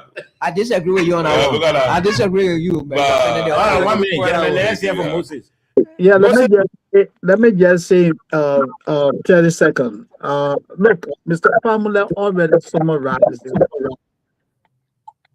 For you, Then say it's not a friendship club. No. You don't toy with the presidency. What is the essence of having all these committees? All you got to talk about, the yellow machines. There's a committee in the Senate called what? Business and Finance. yeah. If they're not concerned about that, ask for a meeting with the president. You have the committee on what? National security. You have 30 seconds. You are also. concerned about your committee can schedule a meeting with the president at the executive mansion. What will happen when the president appears? Discipline redundancy. You already have structures in place. And when they met to take the time to come and sit with you to talk about what? this representative of any democracy. I'm not trying to build a friendship club yet, or you'll be that rescue mom, so you can call the president anytime. What is that? Come on, man. We shouldn't do that. All right, so gentlemen, we have to transition. I think we've done justice to this. Let's hope and pray and see basically the reason why the president has been invited. Let's follow. Let our ears be open tomorrow. We're hoping, and what's going to happen? I mean, basically, after the opening maybe ceremony, the next thing they will just resort to executive. At the end of the day, we may not even get some for detail. That's what's going to happen tomorrow. That's your best guess. So, President of the Senate for 12 years. Gentlemen, but that's absolutely. We're not talking about that, comrade. He was president. He's a veteran of the Senate. He We're was not talking president of about the Senate for 12 years. Former president said he led this company for 12 But she was not years. senator. That never happened. When she was elected, So we are here 6 in the years. 80s, she turned It out never the- happened. No. When we say we're trying to rescue. The real senator That's before why you- That's why the governance style is different. I'm coming. That's why the governance style is different. Let's try to transition. You don't see anybody singing songs. You see somebody going to go meet the leadership of the Senate. Comrade, please, silent. Let me- No, No, not no, leadership, no, but that the Senate is that's very true. weak. Oh God, leave that thing. That But leadership. man, governance style is Oh, different, God. man. It's That- different. that This that is new. governance This is a style. government, Then new, why is different strange to government someone? style. Like why is strange to The someone? guy, and follow nothing. that? The man is a It veteran shouldn't of the be. Senate. 12 years as veteran, as president of the No. Senate. That's the reason why the Constitution gave him a day No. to go and meet them. It shouldn't be. But is it Okay, wrong? so Any person gentlemen, ever say going there Gentlemen, for going wrong? let's move on. Let's move on. Now, the Ministry of Justice is demanding the LACC, demanding the full report from the LACC to further probe the case involving McGill. Let me try to read what I have. Justice Ministry demands full LACC report, vows deep probe into McGill payroll scandal. Okay. The Liberal Anti-Corruption Commission, the LACC, is facing mounting public backlash following the clearing of Senator McGill of allegations tied to payroll irregularities at the Ministry of State for Presidential Affairs, an outcome that has triggered widespread skepticism and public distrust.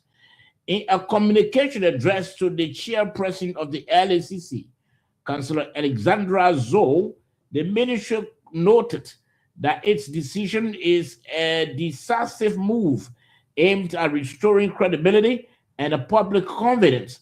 The Ministry of Justice has announced its intent to reopen scrutiny into the matter. Gentlemen, we're not going to read all, but this is the situation. Let me set the board. Let me set the basis. The LACC is not only investigating government officials or former government officials. The LACC is also investigating current officials.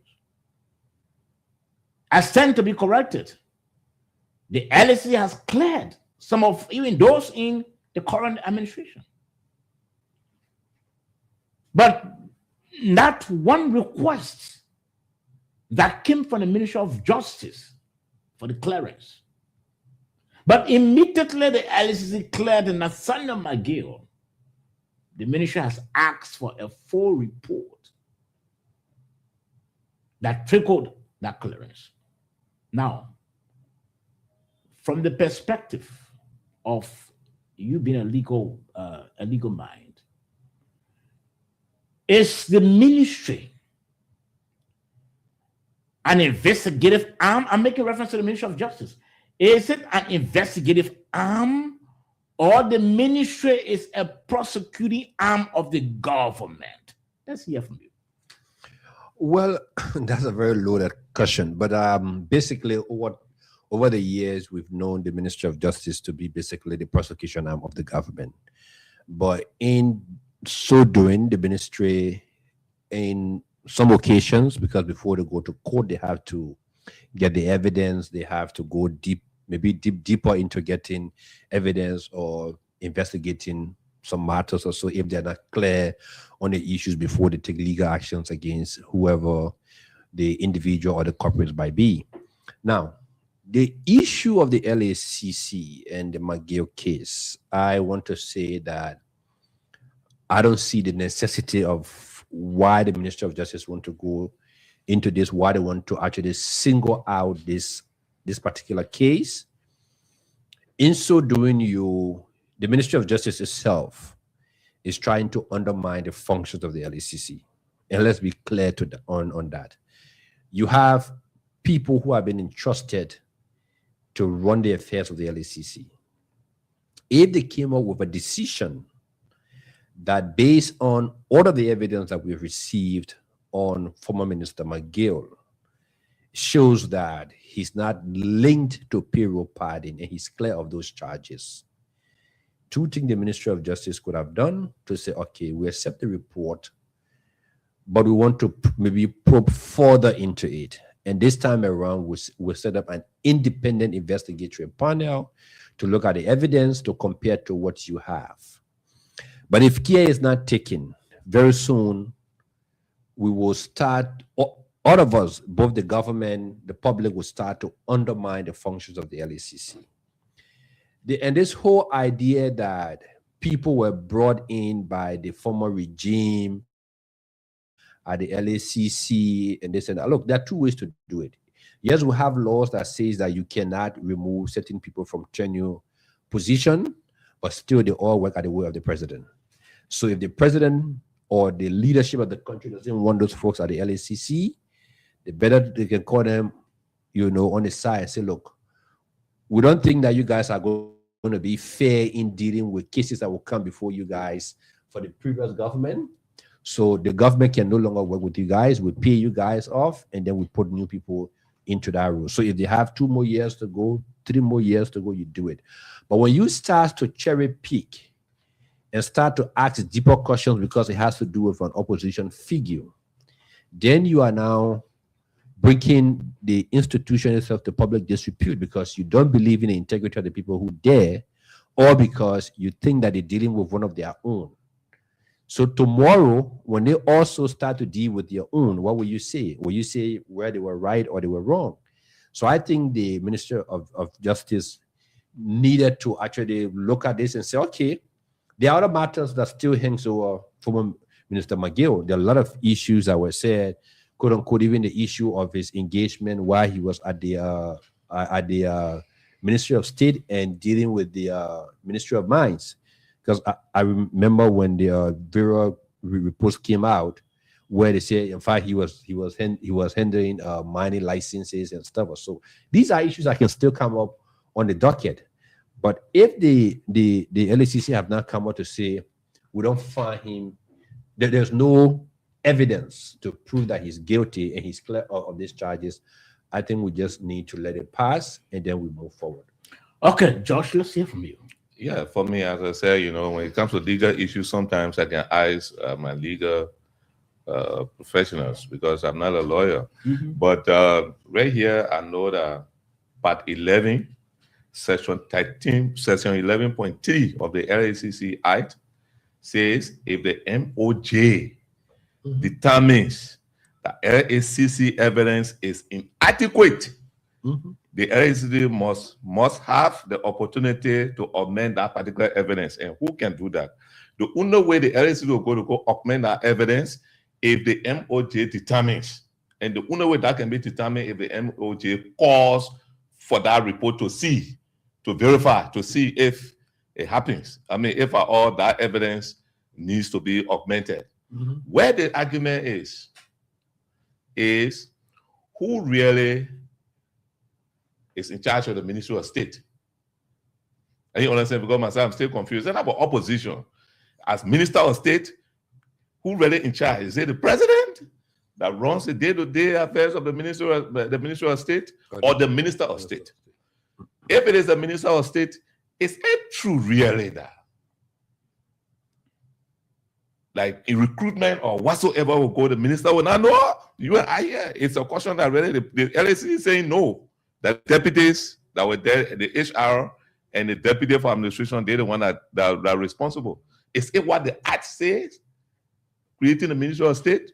So the Justice Ministry has to ask. It's not because it's Senator McGill. It's because this we are still confused. I want to know. But let it be clear that part 11, section 11.3 of the LACC Act gave the Minister of Justice the right to ask them for evidence on matters. Let it not be seen as an interference. No, it is not. It is not. Now, so that's what I want to clear why first. do you Yes. think it? Let me ask you. Yeah. McGill is not the only man cleared by the LACC. Mhm. Why didn't the Ministry of Justice request the LACC for the clearance of additional people? Okay, so it depends on the matter. As I said, I started the conflict here really clear. This conflict, does it exist with other people that people asking? Like to say you are this minister, but you're not in control of the minister, someone else in control. Does it exist? Are you aware that even in the Swakoko case, she been clear, it's another controversy that had come up from the car. It's Yeah, we another know. thing that will come out. You will see what will come out from there. The court, that one at the court said because the government did not pursue the case in time with a delay. But no law in Labrador that says the prosecutor cannot take flight to the Supreme Court. And that's another argument that may come because the court free her with prejudice. Or when I say with prejudice, then I mean Without prejudice, yeah. without prejudice, it means that you can follow, pursue the case. So that's another debate again. So for some of us, we're here to learn, to follow these things, to learn, not to not to go after the individual, Okay, but the processes and the procedures. Okay, Tabo, Yeah. let's hear from you. Yeah, I guess it was the same LCC that investigated Emma Glasgow, right? And the LCC also cleared her, right? Yeah. And similarly, Emma Glasgow is opposition, right?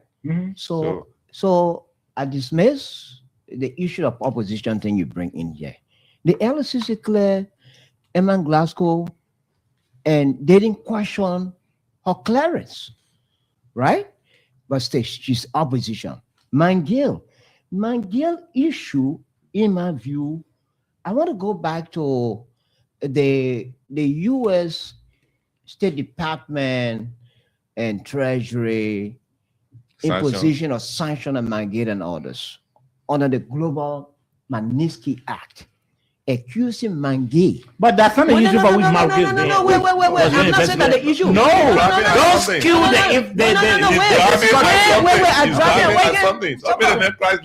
When you're not going your direction, you want to stop you. I'm No, not trying to you can't educate you. hijack me. I'm trying to No, you're not educate you. educating me. Someone's going to be trying to mess this out here. You said why McGill?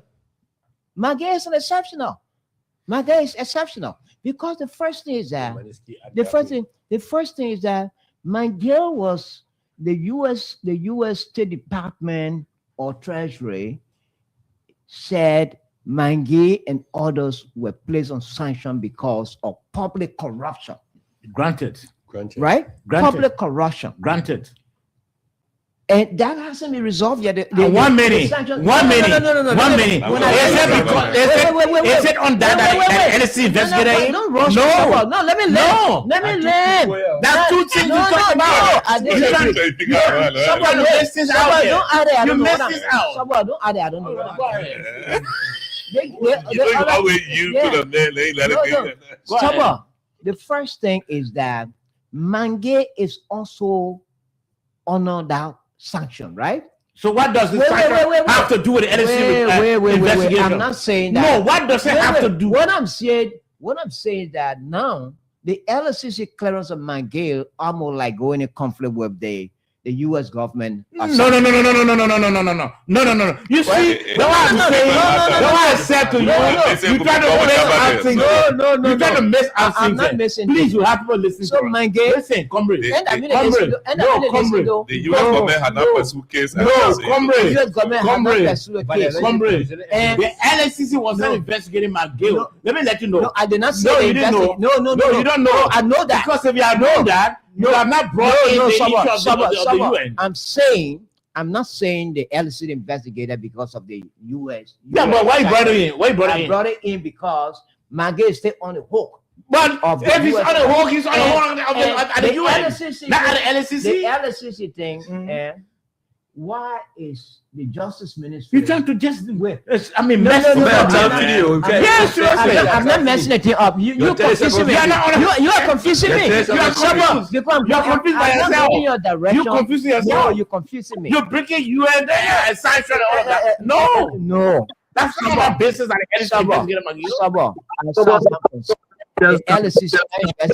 LSCC no investigated for that US sanction. But still, but there's no need to bring it up. It's a factor. No, it's not a factor. It a factor. Okay, let me hold you there. Let me hold you there.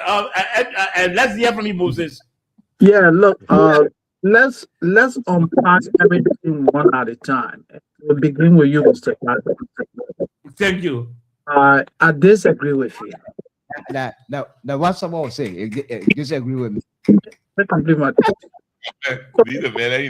Yeah. What I'm saying, yeah, the sanction imposed on the former minister is an extraneous issue to the discussion we're having here. Sure. It has nothing to do with it. The LSC did not probe him on that basis. So you can't make what I said. You know, that's not what I Please give me but he's misquoting me about chance. No, he's misquoting me. No, the man's not I did not say you were investigated. The man is far away from here. Already the network giving him. Go ahead. I can see be American. Just go ahead.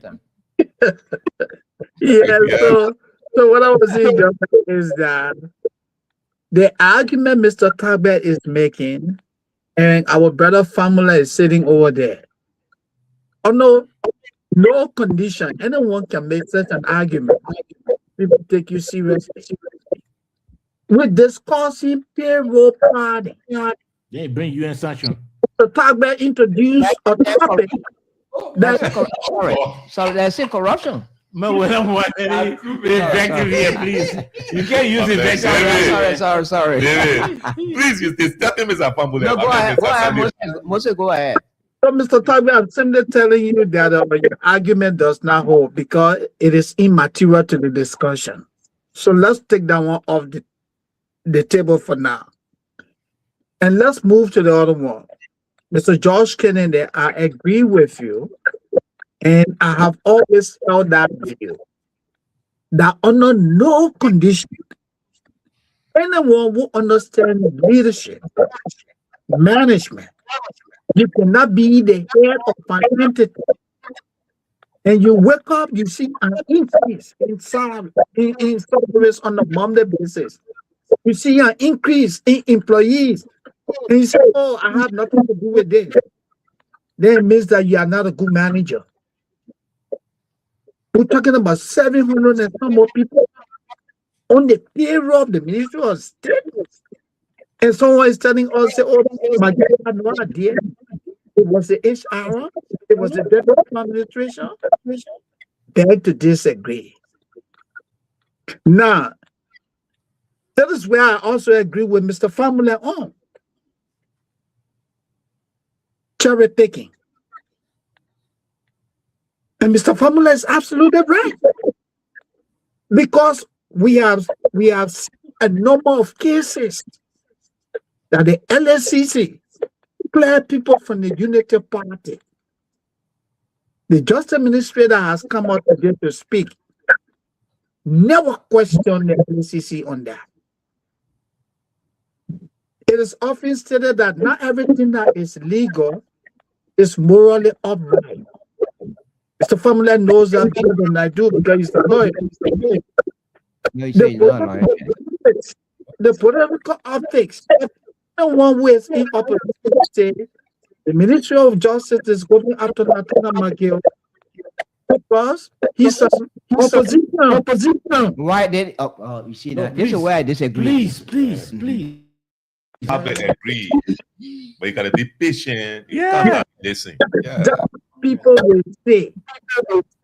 Because when the Ministry of Justice start dying and allow people in the unity party to walk with impunity, then what moral standing now this Justice Ministry has is for the process submit me your records. When they allow Abdullah Kamara to walk away and the ministry never spoke. Mr. Pamela is right. Mr. Kennedy is right to a greater extent. And Mr. Tagbe, I beg to differ with you because he introduced nothing to do with it. Thank you. Okay. Yes, Tagbe. So Moses, is Eman Glasgow now from the opposition? Oh my God. Is he to the opposition? Yeah, part of the opposition. What we saying, what I'm saying to you, what Pamela, myself, and others are saying is that if you didn't speak before, there's no need now to single out Nathaniel McGill.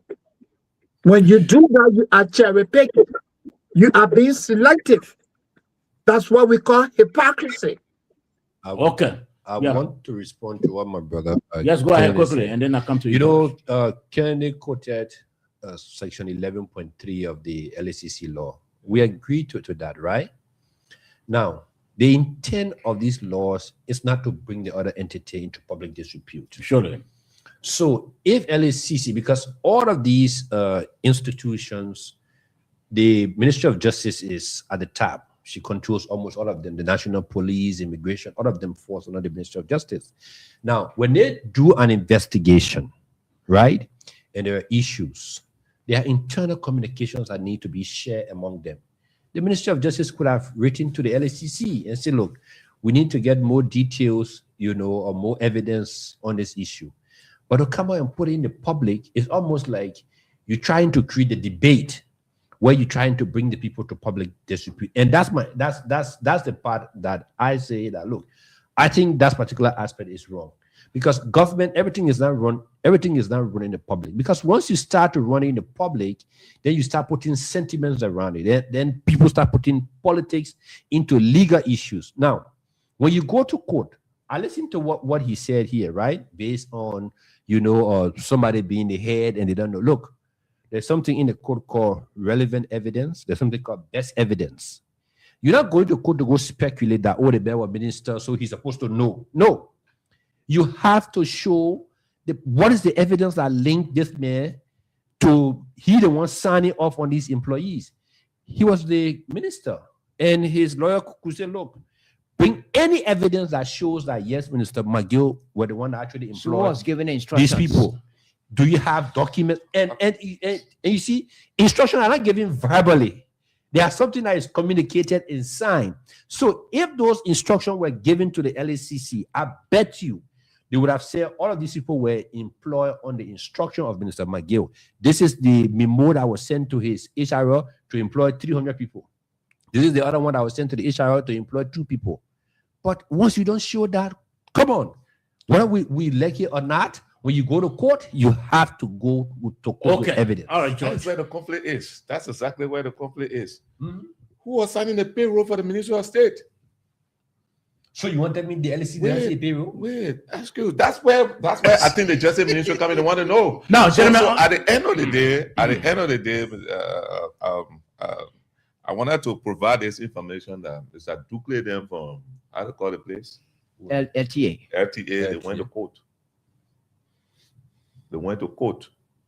The Justice Ministry didn't have to come say I want additional evidence on Who it. do that? How to call it? Abdullah Kamara. They Kamara. went to court. Basically, they took them to court. Okay, So- now, Okay, yeah, go ahead. now, If you gentlemen, want to, yeah. we'll be opening the lines very shortly. But you know, let's discuss it from the perspective or from the angle.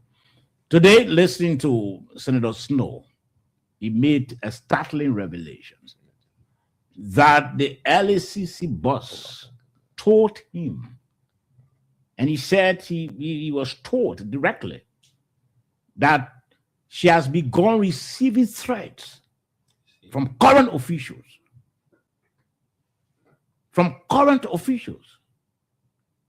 officials in his government, threatening the LACC boss. Gentlemen, we're talking about integrity issues here. Do you mean Senator Snow? Senator Snow was on OKFM today. We are talking about integrity issues. We are trying to improve the image of our country to the international world. And these are some of the factors that people look at, the international community look at to give you aid. When they see that your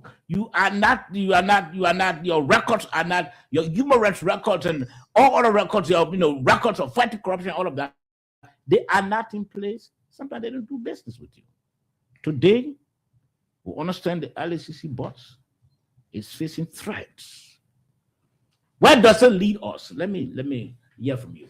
Well, so we can open the lines. Well, that's why I said, in a minute. Yeah, whenever you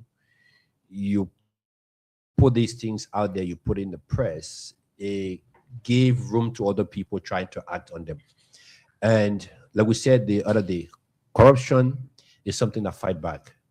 We saw the issue with the ombudsman, where in fact he himself said it, because I think his trouble started when he started going after people who were well seated, and then he went to the president to remove them or so. So that's why I said some of these things are best good when you're working behind the scene through various, then to come public and try to, bring the people there into the public and say, look, I don't think what you guys did is right. We need to see more evidence or so. Because when you do that now, you strengthen other people who wants to maybe engage into corruption to see how best they can fight to get these people out, which of course I think is wrong. Okay, George. First of all, the senator is not a credible source of news. What makes Snow not credible?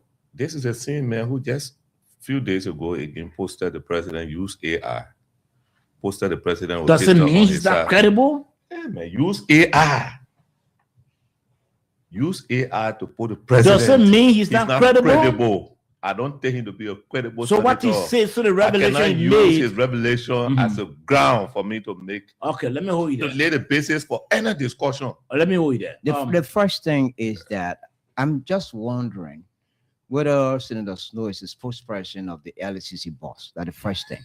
The other thing again is that if the LACC boss is receiving threats from state officials, as you claim, as Snow is claiming, why isn't herself coming up to tell the public that she received threat from John Brown and this person? Is Snow or news spokesperson? Okay, that's your concern. That's my concern. Let's hear from you, Mr. Sandy. So Yeah. Let me add this question here. Okay, I just want to ask my brother Josh this question. In December of 2020, President Joseph Yun to the nation, and he told Liberian that project in Foya belongs to the MRU, and that contribution will come from member countries. The tape is there. In January of 2026, when he spoke, he took that statement back and said the project is owned fully by the government of Liberia. Is President Boakai credible? Can you answer that for me? President Boakai is 100% credible. Okay, so if President Boakai misrepresented the truth, you say he's credible, then what make you to say that Mr. Snow is not credible? Interpretation of truth. If I'm to go back to Senator Snow's history, dating back to the war,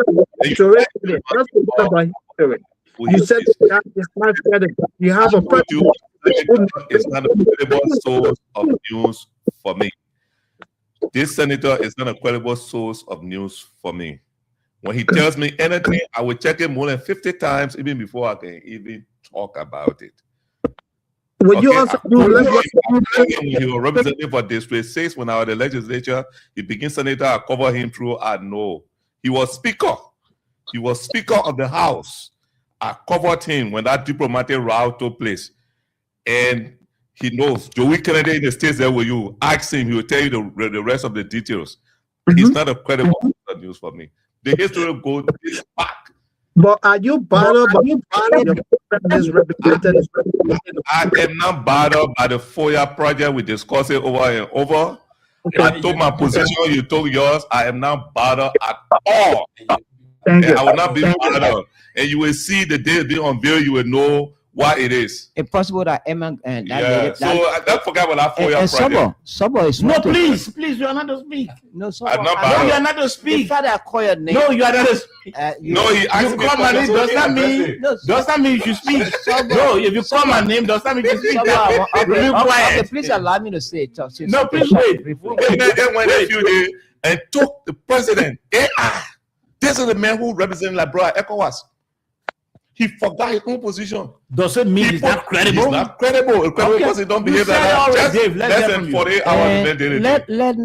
Let us not be surprised or that if that lady at LCC will come to say that I did not test no anything. And the other thing again is that even they agree that the lady must have told him something. That was in confidence. And this is where Integrity. I mean the issue of integrity that they may question it comes about. The lady must have confided in him. Okay, let me announce the So- numbers before you can go further. So it means- 0778 to say that 460793. it's Again, integrity. 0778 460793. Better still 0886 050507. Again, 0886 050507. We also have this alternative line 0776 540-987. Let's take this caller. Let's hear from you. Your name. This is Laksana Fire calling from District 7. Okay. Yeah, man, how you compare with Edwin Snow? This is the man who because opposition on, trying to, so they pray for the government to fail. If anything, you will never pray for government to fail, because if government fail, not that person you're talking about, that's the country. You pray to fail as senator, what you should do for the position of the country. Look at the kind of thing that happened in the Aqua. What a position of him. What thing he ever come out and tell people better. That means not qualified. Anyway, about they say for me can't take people voting. You will see 200 and now people will know, people will prove, will tell the people who is that man. Okay. Thank you very much, man. All right, many thanks. 0778 460-793. Or better still, 0886 050507. Or 0776 540-987. Let's take this caller. Hello? Hello? It's Lord. 0776 540-987. Or 0778 460-793. That's the numbers to call, and you are live on the nighttime heat. Good evening. Soba, Yes, good sir. evening. Yes, Good sir. evening, Soba. Yes, sir. Let's hear from you. Thank you. Let me say good evening to all of the panelists on the panel. This is Will with Covey, and I joined this conversation from District 3. Okay. As a member of the United Party in South Africa. Well, let me appreciate all of you for the very talking point. So I think let me take this time to appreciate the president for addressing the nation and putting hope into the Liberian people who are panicking. And also all those Liberians who are passing around with Facebook posts and videos to put fear into our people. I think they need to stop. Look, Saba, I don't think what's happening now at the border is a major issue, right? So if, for example, the Guinean soldier have crossed over and people say, oh, the people have come to take their land, and what if it was a drag business, people mining, other things. Look, I think all Liberians need to be united on a united front to engage this issue amicably to support our government. Because, mind you, if things escalate tomorrow, if God forbid, Guineans invade Liberia, They are not going to check. We're going to attack the Palestinians or we're going to attack sedition. They're going to attack Liberians. So if we start this way, where people in opposition release statements that even represent them as a group of educated people together purporting themselves to be an alternative to the country, then you release a statement saying that government are involved in illegal money. What message are you sending to people? Look, I think people need to stop this. For example, if the Guinean soldier, of course, they say they put out this barrier, so why now they cannot open the Solomon Port of Interest now? Why it is not in interest? Why people are not crossing? Since the Liberal Congress or the Liberian security closed the border, it is still remain closed. That's why the Guinean soldier have crossed, they come over, they cannot open the border. Why you think they cannot open it? Because I believe there is a dialogue and negotiation going on. Who knows about the fact that this particular issue may be a test to Liberia because Liberia representing Africa on the United Nations Security Council? Who knows? Other countries can say, okay, that will test Liberia ability because these are people that will be managing conflict or discussing conflict or in another country. Let's get their ability. Let's start Guinea or let's partner with Jumuria to work test Liberia ability of how they can manage to handle conflict before we say, how to handle that conflict, we know that they're able to handle other conflict. All right. Who knows that? Okay. I think people need to be careful, man. Thank you. All right. Many thanks. 0778 460-793. Better still 0886 050507 or 0776 540 987. Let's take this caller. Hello? Yeah, hello? Yes, sir. Let's hear from you. Yeah. Let me say good evening to all of your panelists on the show. My name is Diego Anu. I come from the GA for Better Liberia Foundation and on the UK Intellectual Bureau headquarters in Joe Community. I think they look at and the border, let me say, not an issue that for me, I deploy AFL now because the Senate can receive, all the communication, the Senate can receive communication from the state, asking them for the deployment. Anything more than that, there will be no deployment because we believe the leadership of President Bouaka believe in diplomacy and Security Council. As deployed, EFL, move. There should be a diplomacy deployed, and I will see the diplomacy. So they are not ready to the proportion where you will say let EFL be deployed. Okay. Opposition who want to see this government moving forward, they are wishing for disruptions of the governing process. The Guinea President Jumuria being sent to West Africa to. Okay, all right. I think you made your point. We made your point. Let's take another call on the line quickly. You made your point. Let's get this caller. Good evening. Hello. Yes, sir. Let's hear from you. I'm Bama Iskone calling from Pomi County. Okay. I just want to buttress that young man that called about Snow from Pomi County. Mm-hmm. Comes 2029, we'll take that man from all of this country. That means we have no interest in him. So I just called to have him. Why? Okay, Why? many thanks. Many thanks. We're not going to ask for why. You go ask for why thing for me. Why? Hello? Yeah, Saba, good evening. Yes, sir. Saba, my name is Emmanuel Faya Jimmy Kupo. I join you from Chicken Soup Factory, District number 4. Okay. Saba, I want to commend the President of the Republic of Liberia for being so innovative.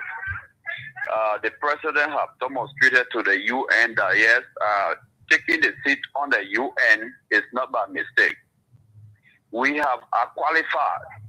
This situation between Liberia and Guinea-Bissau has proven the Liberian people that yes, we are qualified, and they are proving the African leaders who joined together to put Liberia on that seat that yes, their effort is not in vain. We have demonstrated a serious leadership, and this is what the president has done. Liberian, except anyone that don't have a law for Liberia will tell you say President Boake have done the worst thing.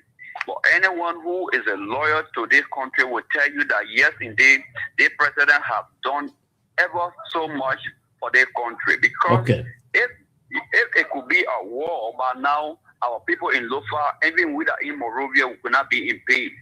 So we thank President Boake so much for exercising the maturity that today we are still living in peace, and we believe that peace will be restored and forever.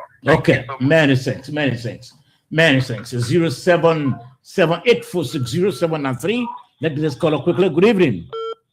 Hello. Yes, sir. This caller, I call you from UN Drive. Let's hear from you. Yeah, I listened to speak to the issue of the president's visit to the Senate. I heard you saying that the president had not visited the Senate with his president. No. From Honorable Sino today, I'm listening to the sister station when it's a normal thing. Madam Seri visited former President George Weah visited them. So it's a normal. That's why they are inviting them. Okay. So it's not something strange. All right. Okay. But you can hello?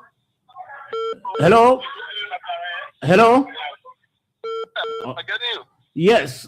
Is it possible to just bring us up to speed as to which year that former President Sali visited? And, hello? All right. Okay. Well, let's leave you there. Another call is on the line. 0778-460-793 or 0776-540-987 or the Lone Star number 086-050507. Hello? Good evening, Summer. Yes, sir. Let's hear from you. Yeah, so let me panelists on the show. So the president has just followed amalgamation from this evening. And the phrase man that becomes captivating, I mean not captivating, but it is the phrase when it is easier to fight to rebuild the difficult thing. He just spoke my mind and says to very I shout that I've been able to say to that the people will be saying that we should why also now the ASN go to see people bringing army men, they say it will raise our tension. Okay. Wow. Part of the government to send in the police because the market is sending army people and sending then you will not solve the problem. So thank you to the president and the government for the diplomatic step that they are taking. We can do here is to go through peace. In my mind, the senseless war that we want this country trouble between ourselves. We need to recover from it. Stable electricity. We yet to have stable electricity. Road connectivity. We yet to have it. Water. We yet to have it. Okay, so let's go there to take the last caller quickly. Let's go there to take the last caller, and then we'll close up. It's almost at 10:30. Let's take the last caller. Let's hear from your name. Hello. Hello. Oh, we can continue with that caller. Well, gentlemen, we'll have to go. Time has cut off us. Let me ask each of you about your assessment of today's presentation. Josh, let's begin with you. It was a great show. That's what make it to be that why we need the nighttime heat. We don't have to agree. We respectfully disagree and also agree on some points. I have no regret for the Lofa project. Justice Ministry is now wrong to ask the LACC for information to check further as to what happened at the Ministry of State. Lofa issue, the president is 100% correct. The diplomatic route is the best thing. Finally, Senator Snow is not a credible source of news for me to take information.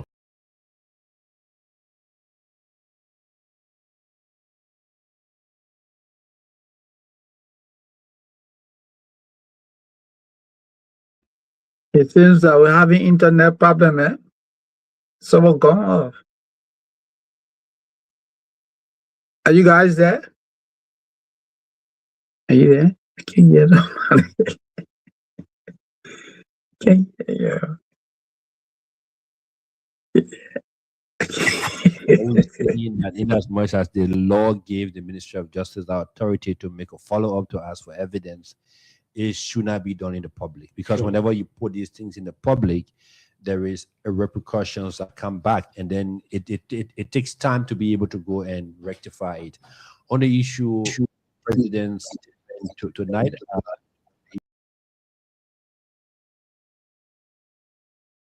I do believe that it's always good to prevent conflict. It's always good to dialogue. It's always good to take the diplomatic route. Okay, let me leave you there. Dave, let's Yeah, you know, to me, politically, Senator Snow has proven to be inexperienced.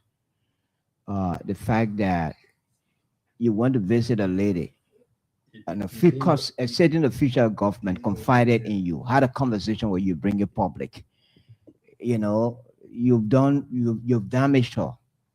You damaged her, but you wouldn't know that you damaged her. Okay. The other thing I'd like to say again is that finally, I still stand my ground that there's no way you can scrutinize that LC or investigate Natana Mange without the UN sanction, the US sanction about public corruption coming in when it has to do with Mange and corruption. Okay, well, let's go with that. Mr. Sandy, let's hear your parting comment. Look, quickly, I just want to say, it was indeed enjoyment. There's changes were in